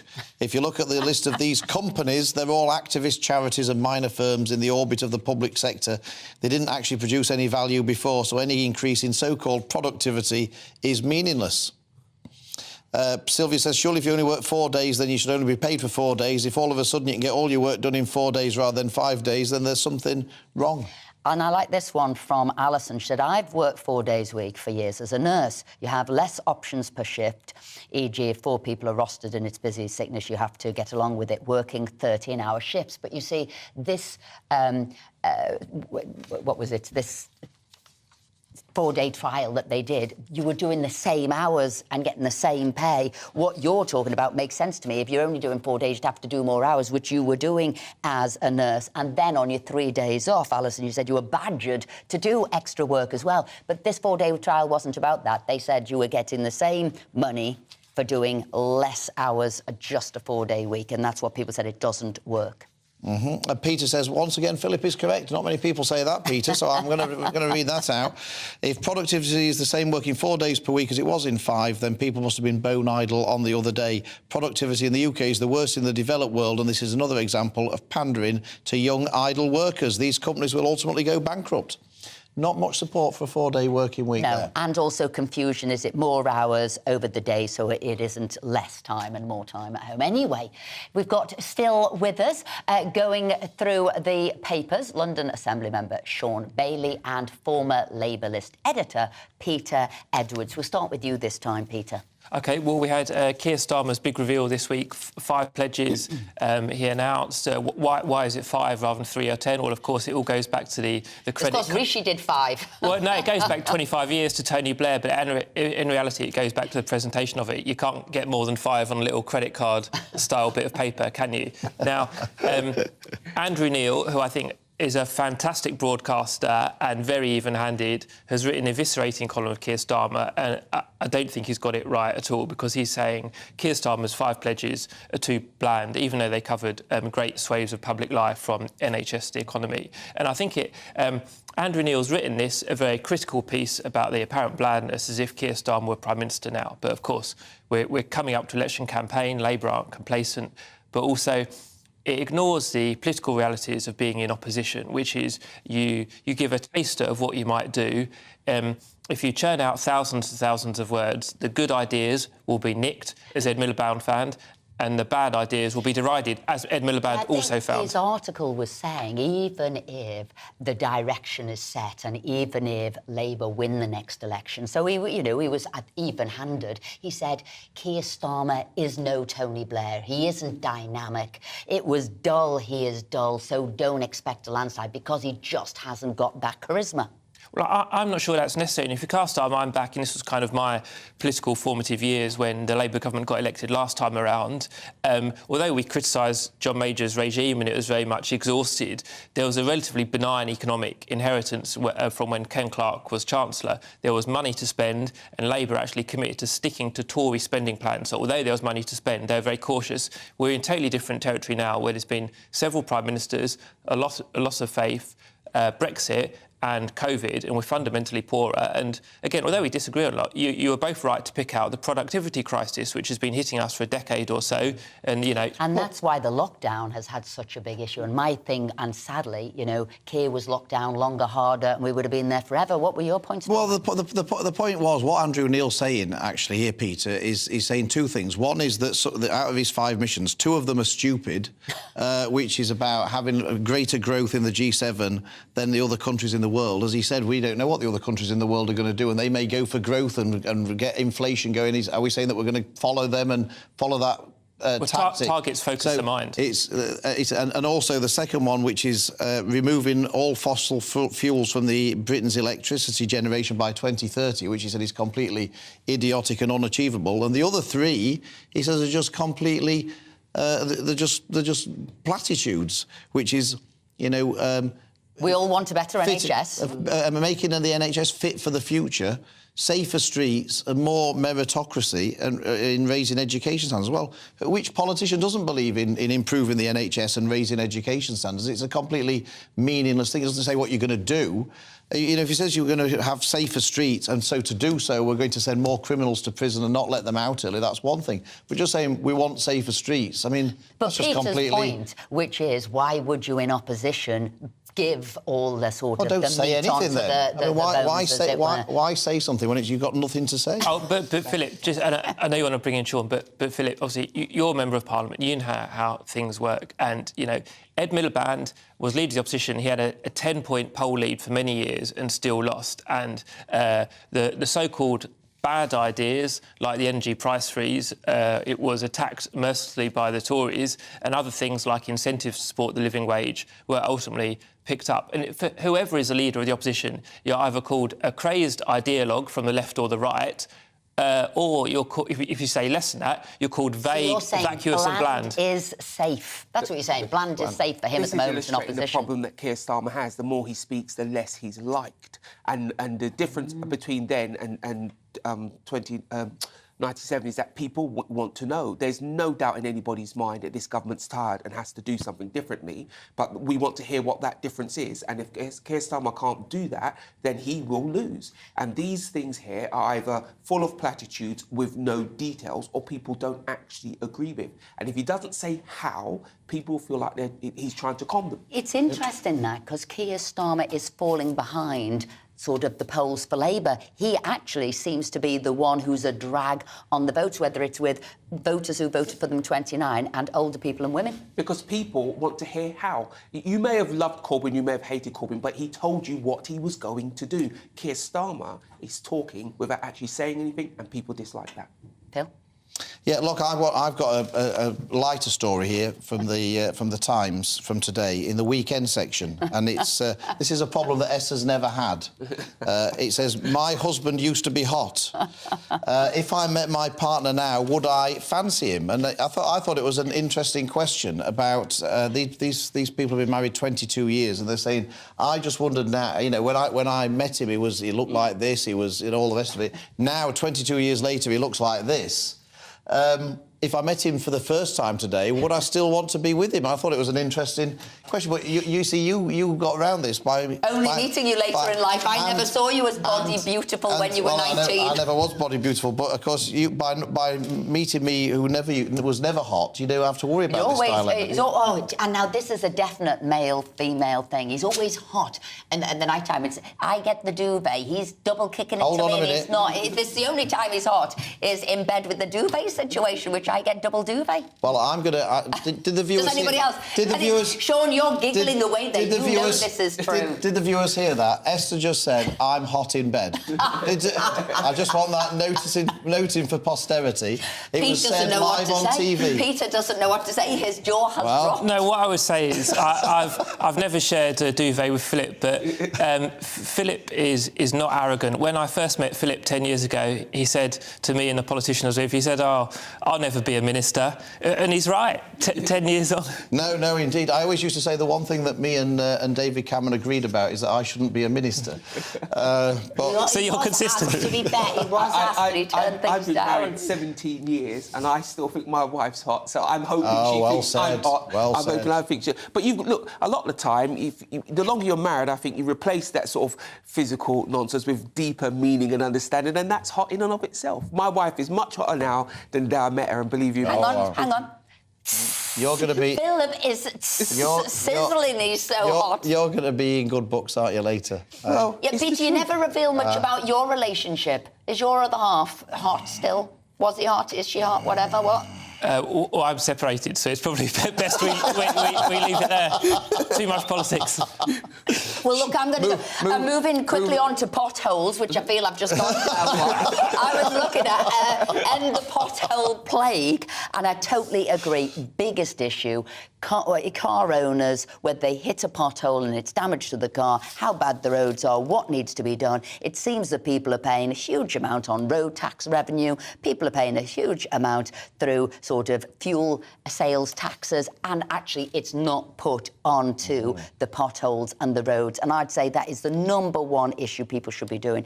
And they obviously keep needing to be done, but, you know, again, people are asking, are they being done properly enough, or do they pop out and need to be done? It is a massive issue. I'm on the side, this is in the Mail, page 12 and page 13, end the pothole plague. I feel I live this every day of my life, and I'm with them 200%.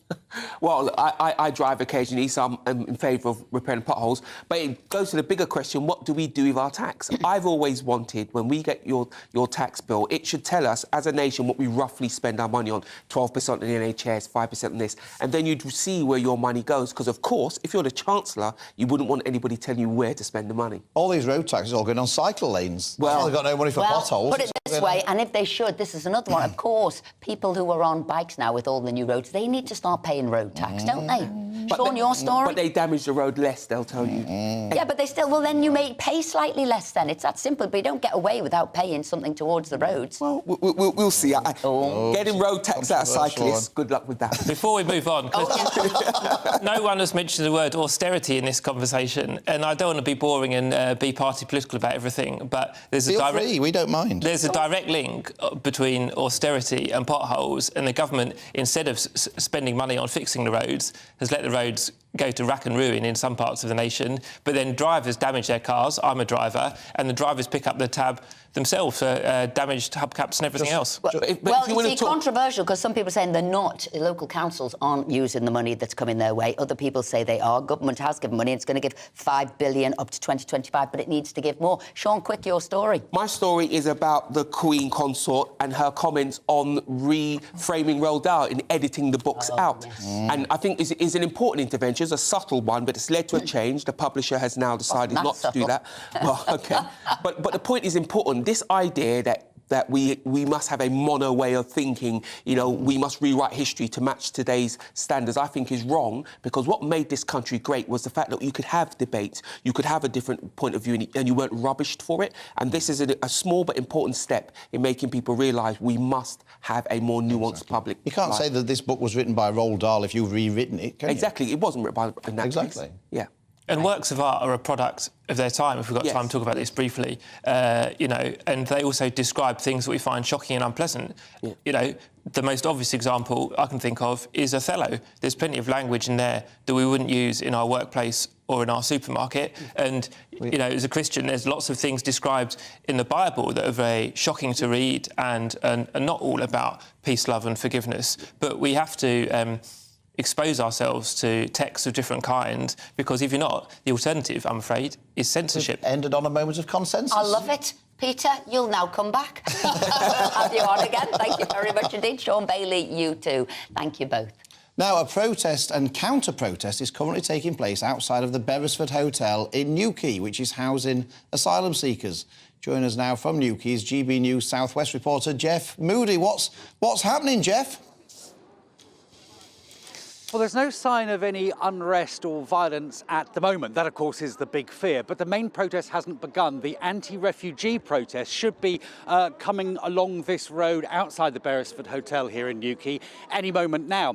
They're going to be met by the counter-protest. These are the people behind me. These are the ones that believe that those protesters are fascist, that those protesters are racist, and that is a view that has been shared across the political divide. We've been hearing from the Conservatives and we've been hearing from Labour, who have described these protests, the anti-refugee protests, as racist. We've also heard from the leader of Cornwall Council, who has refused to apologise for referring to the protesters as racist, as appalling people. The protests, as I say, will be coming past any moment now, and hopefully there will be... If you're doing some reporting, do you know that the schoolgirls at Treferris are being given self-defence lessons and are told not to walk around the town on their own? Do you know that? I don't know, but I'm very glad that you pointed that out, because it has been a real issue, hasn't it? That people have not felt safe. Schoolgirls are being given self-defence lessons at school, and they're being told not to walk to school on their own and don't walk around the town on your own. Do you live in Newquay? Yeah, I do, yeah. And how much of a problem do you think it is? I've witnessed two events of women being harassed by the residents of the Beresford Hotel. What do you... I've witnessed it with my own eyes. And that's all I've got to say. One more question before you go. What do you say about the fact that the leader of Cornwall Council has described people that are protesting as racist? They're worried parents. They're worried parents. They're worried parents. Thank you very much. Well, there you go. You've heard it firsthand. These people don't believe that they are racist. They believe that they are worried parents. They believe that they are concerned for their community. We will, of course, keep you fully up to date as the protest continues this afternoon. Thanks for that, Jeff. You can't get much more of a live broadcast than that, with somebody coming up to you in the street and chatting. It all happens on GB News. Thank you so much. And to Jeff. Yeah, exactly. He's got that kind of face that people want to go and have a chat to, hasn't he? That's what it is. Great guy. Anyway, coming up, we'll be speaking with royal biographer Angela Levin to catch up on the latest royal stories now that Prince Harry is demanding an apology from Charles and William to come to the coronation. See you after the break. Hello there, I'm Greg Dewhurst. Welcome to your latest broadcast from the Met Office. This weekend it's dry and settled. There will be some sunshine, and where those skies remain clear, a return of frost at night too. Looking at the pressure pattern, high pressure dominates right through the weekend and actually much of next week too, keeping all the weather systems behind me out in the Atlantic. Lots of dry and settled weather to come. So this morning, it's a dry start for many, frosty start in places, but plenty of sunshine. Just cloudier skies across the north and the east. Keen northerly breeze at first will bring in showers, this easing as we head through into the afternoon. Lots of places staying dry, the best of the sunshine holding on across parts of Northern Ireland, perhaps western Scotland, but most places dry with some bright spells. Temperatures a little lower than recent days, 6 to 9 Celsius, but that's where we should be for the time of year. Perhaps still feeling chilly along some eastern coast with that northerly breeze. Into the evening time, we'll see the clouds starting to melt away, longer, clearer periods developing, though there's still the risk of a few showers coming in off the North Sea down some eastern coasts. Under the clearest skies for parts of Scotland, Northern Ireland, perhaps Wales and southwest England, -2 to -4 Celsius. So a frost developing here. Patchier further east where we see a little bit more cloud. So into Sunday, cloudy across some eastern areas to start. The risk still of a few showers coming through from the North Sea. Best of the sunshine across the northwest, but even here we'll see the cloud move and bubble up as we go into the afternoon. Elsewhere across England and Wales, a lot of cloud into the afternoon, but there will be some bright or sunny spells. The southeast of England seeing the highest temperatures around 9 Celsius in any sunshine. So overall temperatures 7 to 9 Celsius around average for the time of year.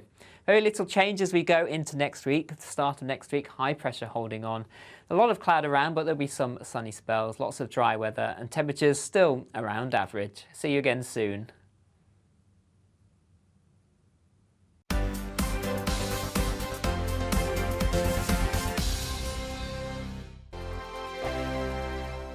It's all about family, being in people's living rooms, all the interaction and getting to know who our viewers and listeners are. When I was young, my dad used to say, "Nana, stop arguing." I wanted an outlet that would enable me to give my opinion.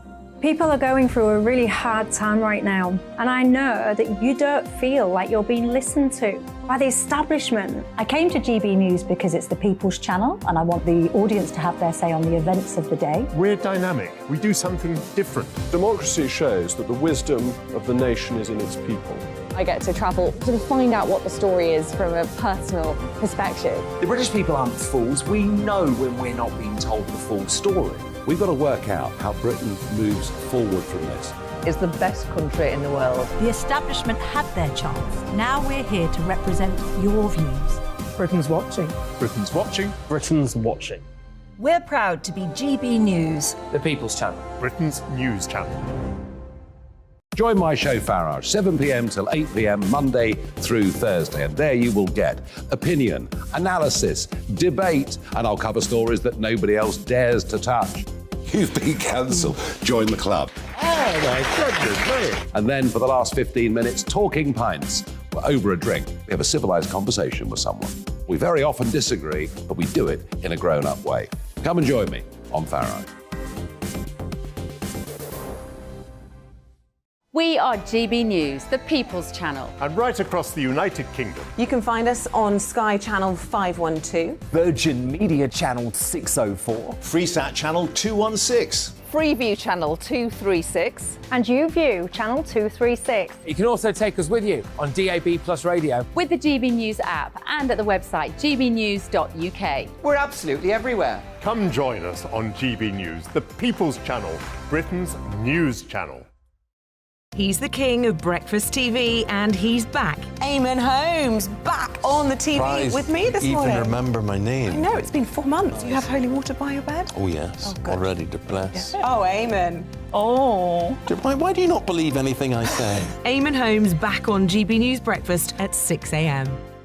Hello, I'm Esther McVeigh. And I'm Philip Davis. Whether you're watching or listening on TV, online or on radio, we handpick the latest stories, debates and expert opinions for your weekend. So whether that's politics, news or showbiz, we've got it covered. Join us every Saturday morning at 10 o'clock on GB News. We are GB News, the People's Channel. Why not take us home with you by visiting the GB News shop at gbnews.store. You'll find all the official merchandise, a really good present actually for yourself, your friends or your family. We ship across the UK mainland at no extra cost. GB News, the People's Channel.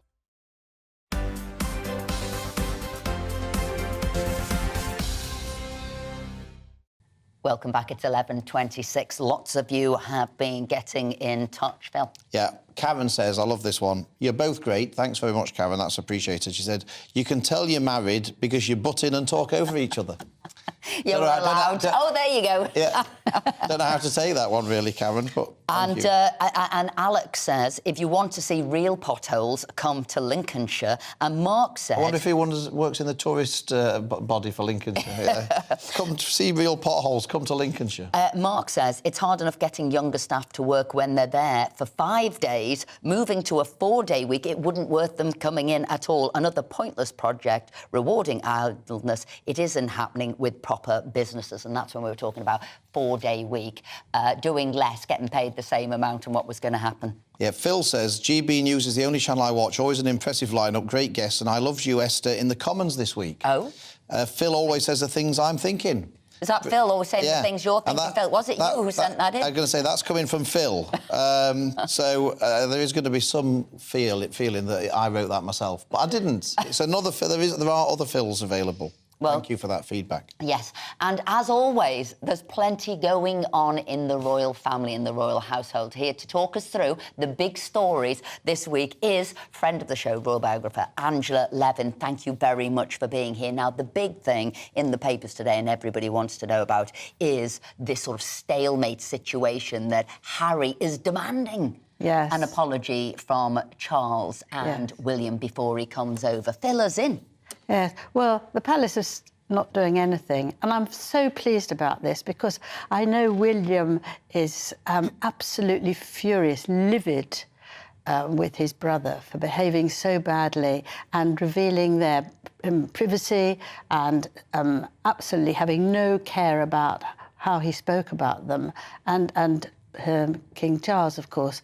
And so they decided they're not going to apologise, and I think that's absolutely right. If anybody wants to apologise, he should apologise. We don't know specifically what the apology is. It's just, in general, an apology, and I'm with certainly you, Angela. about Meghan. I would have thought it would be the King and Prince William who should be getting an apology from Harry. Yes, but that's not the case. By the way, Margaret, one of our viewers, has emailed in as well, and she said, what's Harry wanting an apology? It should be him, so our viewers are thinking the same thing. Yes, absolutely. But apparently he's even more annoyed because the lady Ngozi,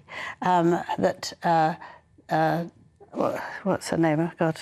Yes, Lady Hussey, upset by asking questions. There was an apology to her. So he feels that because she had one, he should have one. But that's nonsense, because one thing has got nothing to do with the other. But one of their aides has said, which I think is hilarious as well as ridiculous, that they can't decide whether they're coming or not because they haven't had an invitation and they can't work out their itinerary until they get an invitation. Well, I can tell them it's going to be at 11 a.m. on May the 6th. So that's all they need to know, isn't it? I mean, I want to know nonsense. What would they do with the apology? Do they gather things so that it's for the next Netflix, for the next newspaper interview? Well, it's humiliating. I think it's to humiliate his family because he feels that he's not been in charge, and he's now become a sort of bully the last few years, and he wants to be in charge. Well, he said he wants to fix how the royal family are working. So, you know, it's delusional. I thought this was his way of basically his excuse for not coming to the coronation. So he's saying, I will come to the coronation, but only if I get an apology, knowing he's not going to get an apology, so he can therefore say, well, it's not my fault. I think he's split down the middle. I mean, Meghan obviously doesn't want to come. I hope she doesn't. He still has the residue of love for his father, which he won't really admit, but he won't let go. I mean, if I didn't like my family, they wouldn't see me. I wouldn't be away. But he's torn.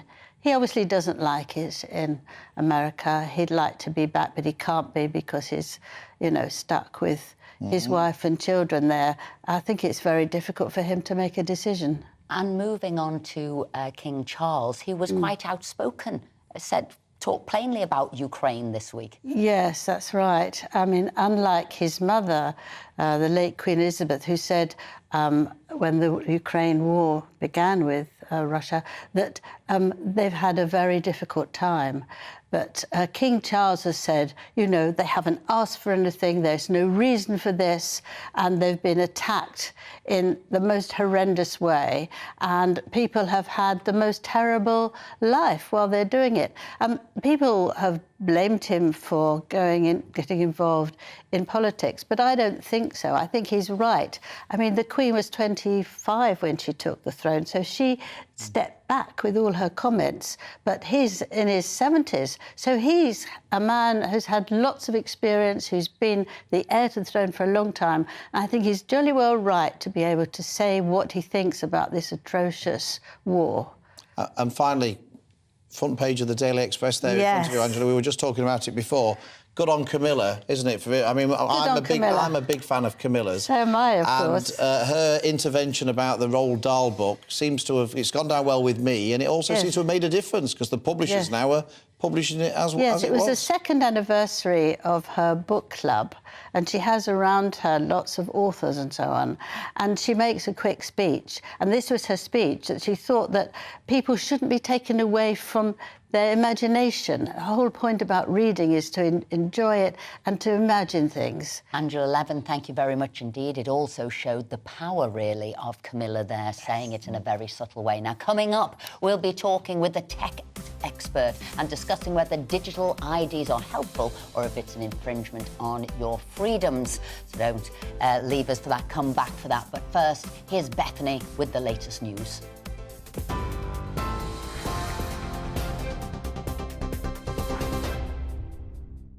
Good morning, it's 11:33. Here's the latest from the GB newsroom. Ukraine's president says he plans to meet China's Xi Jinping after Beijing yesterday set out a peace plan for the war between Ukraine and Russia.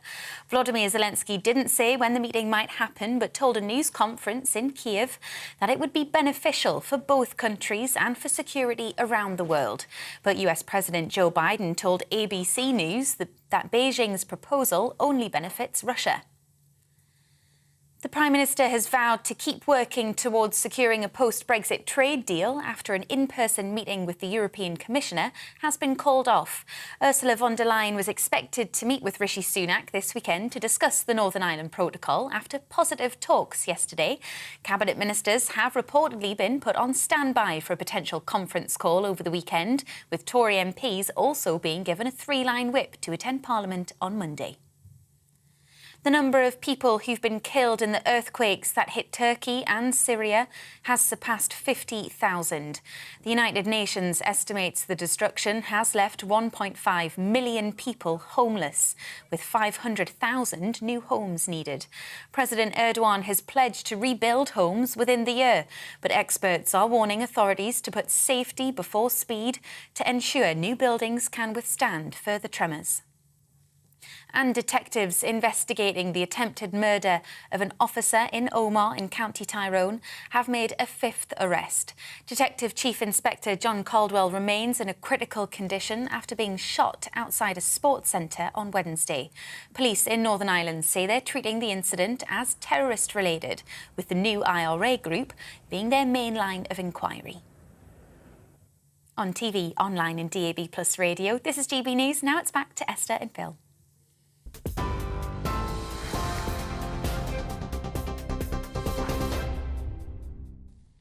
Welcome back. Thanks for that, Bethany. Now, it's not often that former Conservative and Labour Party leaders will agree with each other.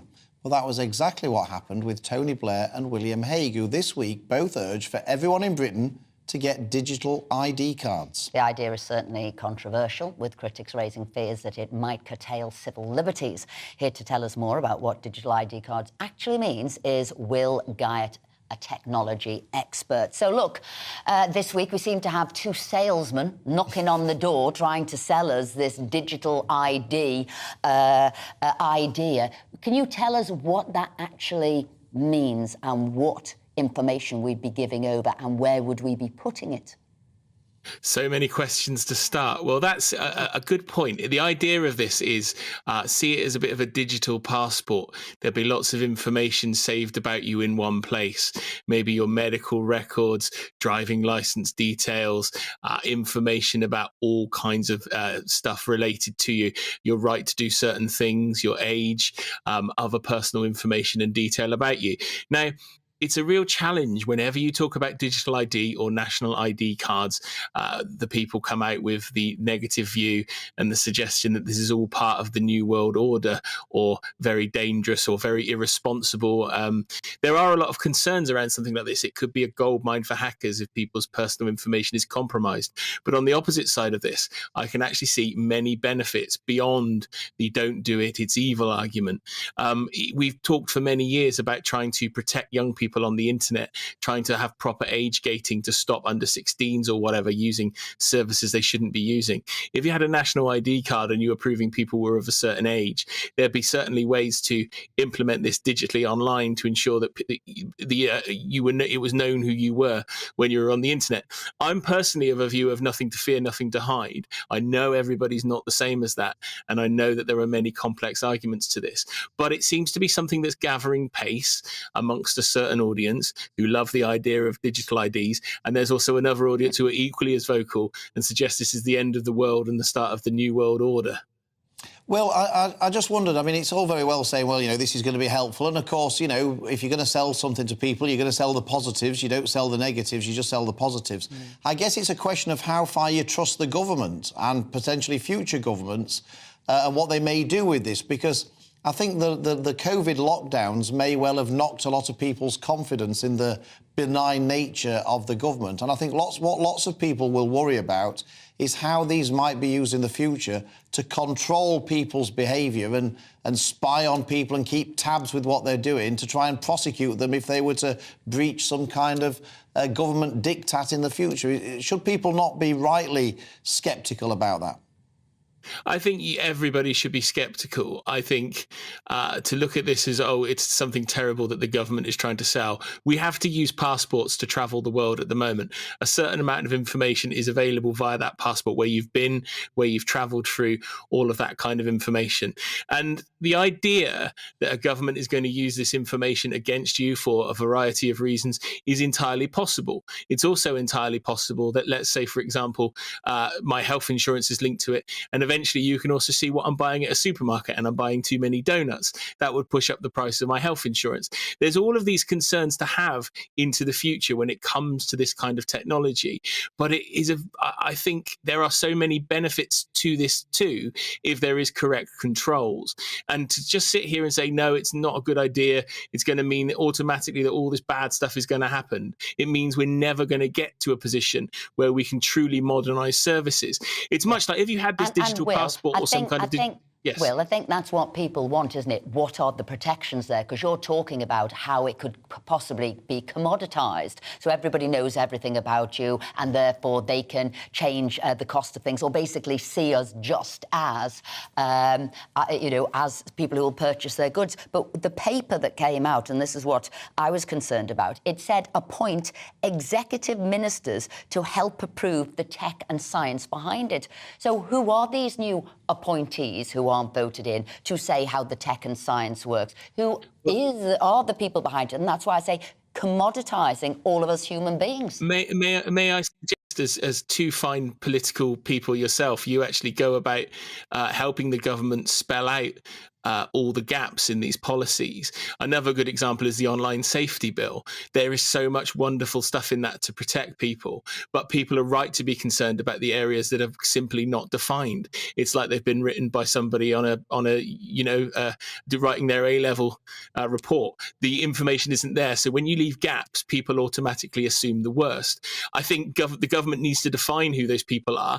We need to work out how they're going to be working on this project. Your concerns and fears are correct, because a good government one day could be in 10 years' time, could be a very different situation. But there are other reasons why something like a national ID and a national ID system could work. I just know that it's been such a hotly contested thing, it will never get passed. That's the issue. It will never get past you guys as politicians. Just very quickly, Will, because we're running out of time, but, I mean, how easy is it to do this kind of technology? The government has a lamentable record when introducing new kinds of technology and whatever, and I think the other thing that people might be rightly concerned about is, A, that it'll just go massively over time and over budget, and it'll end up being a complete white elephant waste of money. I mean, do you not worry that that will be the case? Just very quickly, if you could. I cannot dispute a word that you have just said there. Oh, we'll love that answer, Will. What a fantastic way to end. So red letter day for me. Coming up, thanks for that, Will. Coming up, do you enjoy doing a bit of DIY? We'll be meeting a man who certainly does and beat the cost of living by saving £35,000 by building his own extension by using YouTube tutorials. See you after this short break.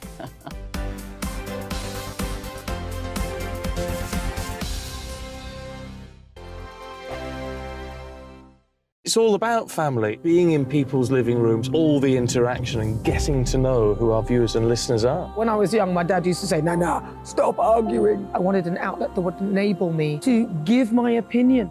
People are going through a really hard time right now, and I know that you don't feel like you're being listened to by the establishment. I came to GB News because it's the People's Channel, and I want the audience to have their say on the events of the day. We're dynamic. We do something different. Democracy shows that the wisdom of the nation is in its people. I get to travel to find out what the story is from a personal perspective. The British people aren't fools. We know when we're not being told the full story. We've got to work out how Britain moves forward from this. It's the best country in the world. The establishment had their chance. Now we're here to represent your views. Britain's watching. Britain's watching. Britain's watching.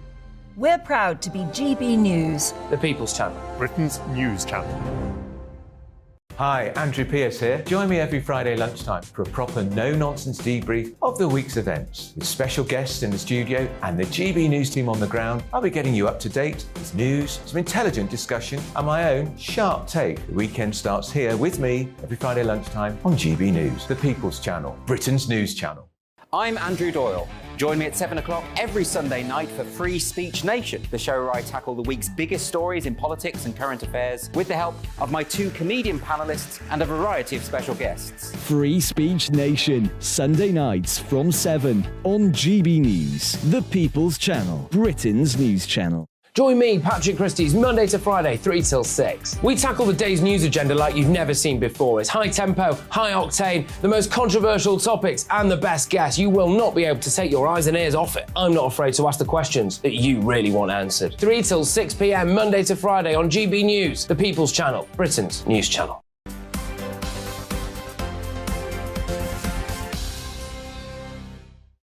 Welcome back at 11:44. Now, a homeowner claims he has been able to save a staggering £35,000 by undertaking a DIY extension project to his house by using YouTube and social media. Joining us now is Scott Bagley to tell us this story.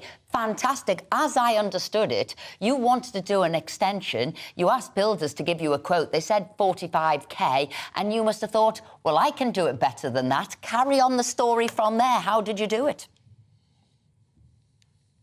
Yeah, well, it wasn't just that it was a lot of money, it was time as well. So, you know, a lot of builders are very busy. 6 months was the waiting time, and I just could not wait that long. So I had a young baby on the way. The house, as it was pretty much unlivable, and it needed to be sorted quickly, and we definitely didn't have the money to pay for it either. So I thought, you know what? I'll give it a go. I'll start somewhere and use YouTube videos to help me with the process, basically. Well, it's unbelievable. Now, I have to say, I will say not that I've done bricklaying. I think that's exaggerating it, but I've tried bricklaying, and it's difficult to get it right and even and looking good from the outside. So have you never done bricklaying or anything before? Or have you done some of this before?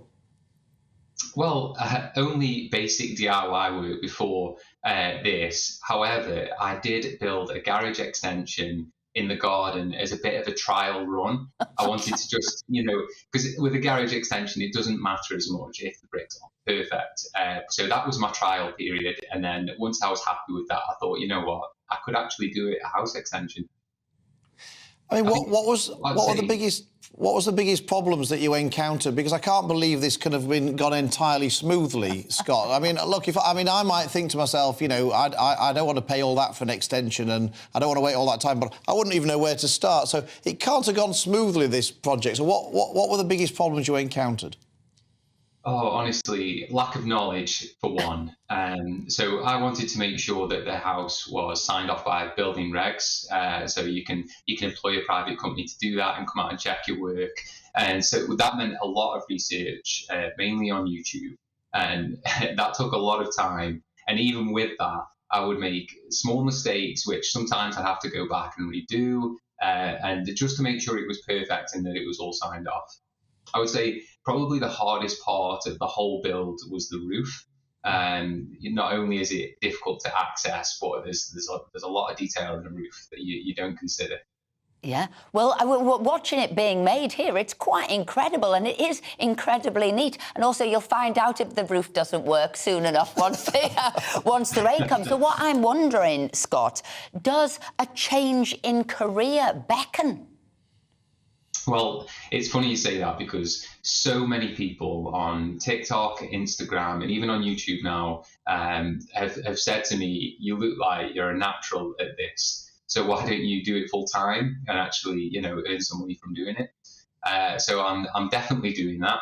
I've handed in my notice as a marketing manager for 13 years, and I'm gonna go into DIY, extension building, solar panels even. So there's a big future ahead in this arena. That's fantastic, isn't it? Isn't that absolutely fantastic? Scott, fantastic. I think you've done an amazing job and saved all that money. Thanks for joining us this morning. If you could just send me the links to all of those YouTube tutorials, and I'll be passing them straight on to Philip and see if he can do anything. I'll tell you what, I'd be a challenge, Scott, for those. I'll send you a few of them, but I'm hopefully going to give back some advice to other people through my YouTube channel as well, which is Scott_DIY, and it's the same on Instagram and TikTok. Well, there you go, Phil. Well, you'll be watching this. I'll make him sit down and watch it on a weekly basis. I will be a test for your YouTube instructions, Scott, because I am utterly useless. To be perfect, I can't even change a plug, so I've got no... Oh, he's gone. He's disgusted. He's disgusted at my lack of ability at being able to change a plug. He finished him off. But moving on now to the best stories in showbiz and sport. We've got Aidan McGee here, we've got Hayley Palmer here. So where shall we start? I'm going to start with you, Hayley. Now, tell us about this diet. More people are interested in Kate Middleton's diet rather than Beyonce's. I mean, here we go. First of all, I've got to say I'm rubbish at DIY as well, Phil, so I can relate to that. I'm also rubbish at dieting as well. Yeah, me too. Snap. So on that note... You don't need to. Oh, well, I don't know about that. But, yes, so that's true. Apparently, people are interested in Kate Middleton's diet, more so than Beyonce. There's been a poll that's come out.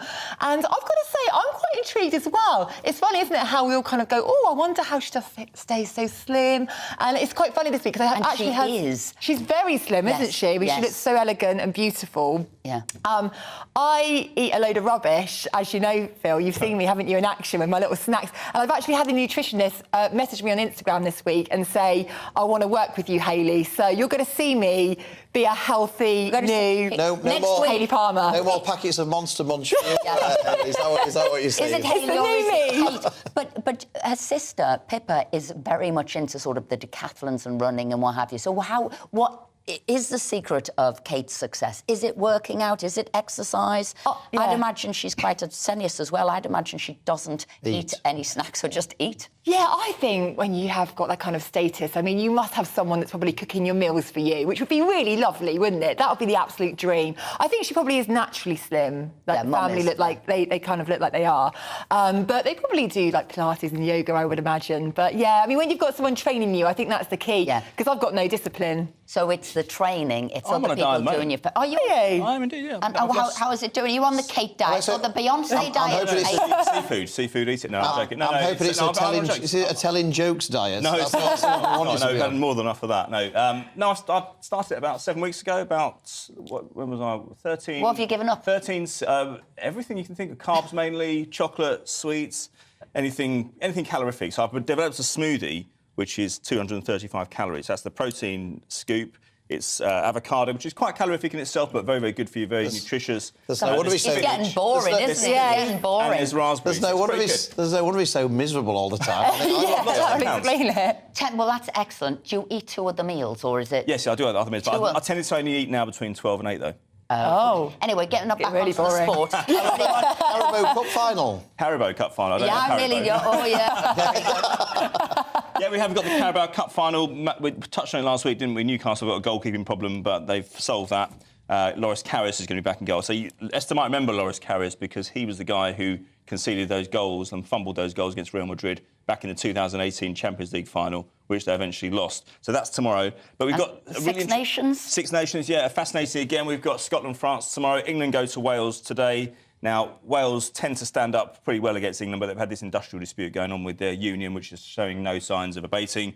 And then, of course, this afternoon first up is Italy against Ireland. I think if Ireland win that, they may well go on and take the Six Nations. Well, they should win that, shouldn't they? They should do, yeah, exactly. I mean, three wins in a row. And then tonight we've got some showbiz boxing. It's not boxing as we know. It's Jake Paul against Tommy Fury. Now, you said you never heard of Jake Paul, Hayley, when offset, didn't you? No, who is he? Okay, he made his money through Vine, but he's fighting a proper boxer tonight. I say a proper boxer. It's Tommy Fury, Tyson Fury's younger brother. Now, it all sounds a bit Mickey Mouse, if I'm honest with you, but there's a £15 million purse. It's a pay-per-view deal. It's in Saudi, and the WBC have said if Jake Paul wins, and he's got no pedigree in boxing whatsoever, then they're going to give him ranking points to make him effectively a professional. So we had Gareth A. Davis on this morning talking about it. It's quite a big deal, and there's a lot of snobberies from boxing because it's not real boxing, but I don't think they can ignore the numbers anymore. And I know people will no doubt ask about sort of security, safety measures, what's going on here. I'm sure they're trained. They're both trained. Yeah, they're both totally trained. Yeah, Tommy Fury, I say he's not a proper boxer. I wouldn't like to go in with him, even in my new shape, you know. Jude Law, Hayley. Yes, he has had his 7th child, would you believe? This better keep doing movies to pay for all this. This is true. What I want to know is, how does he cope with 7 children? His wife does. This is true. I mean, I know he has got 4 different mothers, and this the wife now, this is the 2nd child with this the wife. But I just don't know how he does it, because I can't even look after myself. I could just about get myself here to the studio today. How do you do it? And he's got such an incredible career on the movie sets. I just don't understand. It's good that he's balanced them out between a selection of wives, isn't it? So they don't all have to do the 7. What's the age difference then between 1 and 7? I think they're going right up to into their 20s, I think I read. Yeah. I mean, our friend and colleague Jacob Rees-Mogg, who's got his new show starting on GB News on Monday, which I hope everybody will tune in for. I will be. 8 o'clock, isn't it? Yeah. He's got 6. Oh, has he? And I think all 6 of them were sort of... I think he had 6 under the age of 10 at one point. Wow. So, that must be crazy in the mornings when you're getting ready. And you want to get in the bathroom. You'd have to have a rotor on the door, wouldn't you? Well, a couple of bathrooms. No, well, anyway, moving on to David Bowie. We've got David Bowie here. Yes, very at the quickly. Victoria and Albert Museum. There's going to be over 80,000 items there of David Bowie's things like songwriting sheets and lyrics, instruments, costumes. And I just think that'd be really interesting to see everything from the 1960s upwards. As a huge fan, I will definitely be there. Me too. Hey, thank you very much. Like me?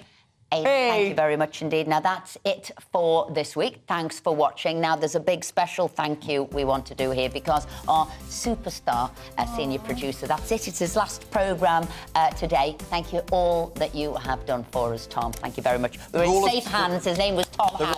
We're in safe hands. The rule of television is if you like what's happened, it's down to us. If you don't like what's happened, it was down to Tom. Yeah. That's the rule of television. So that's us. Next, obviously, is Alistair Stewart and friends. Don't go anywhere, and we'll be back next week.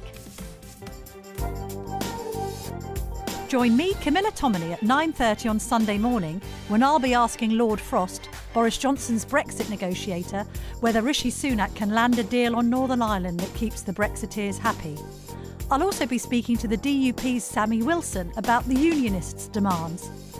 John Bolton, the former US National Security Advisor under Donald Trump, joins me to discuss the first anniversary of the war in Ukraine, along with Alexei Goncharenko, the mayor of Odessa. All that and more at 9:30 on Sunday.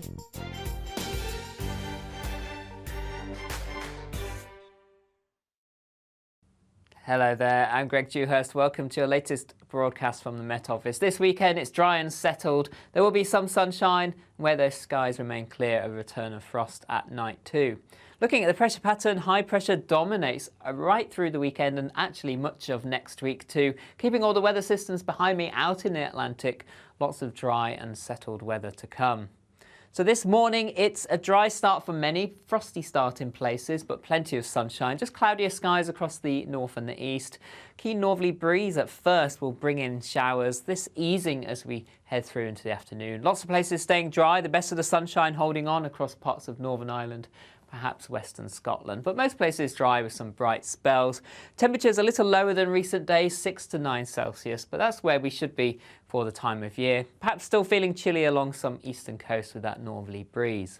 Into the evening time, we'll see the clouds starting to melt away, longer, clearer periods developing, though there's still the risk of a few showers coming in off the North Sea down some eastern coasts. Under the clearest skies for parts of Scotland, Northern Ireland, perhaps Wales and southwest England, -2 to -4 Celsius. So a frost developing here.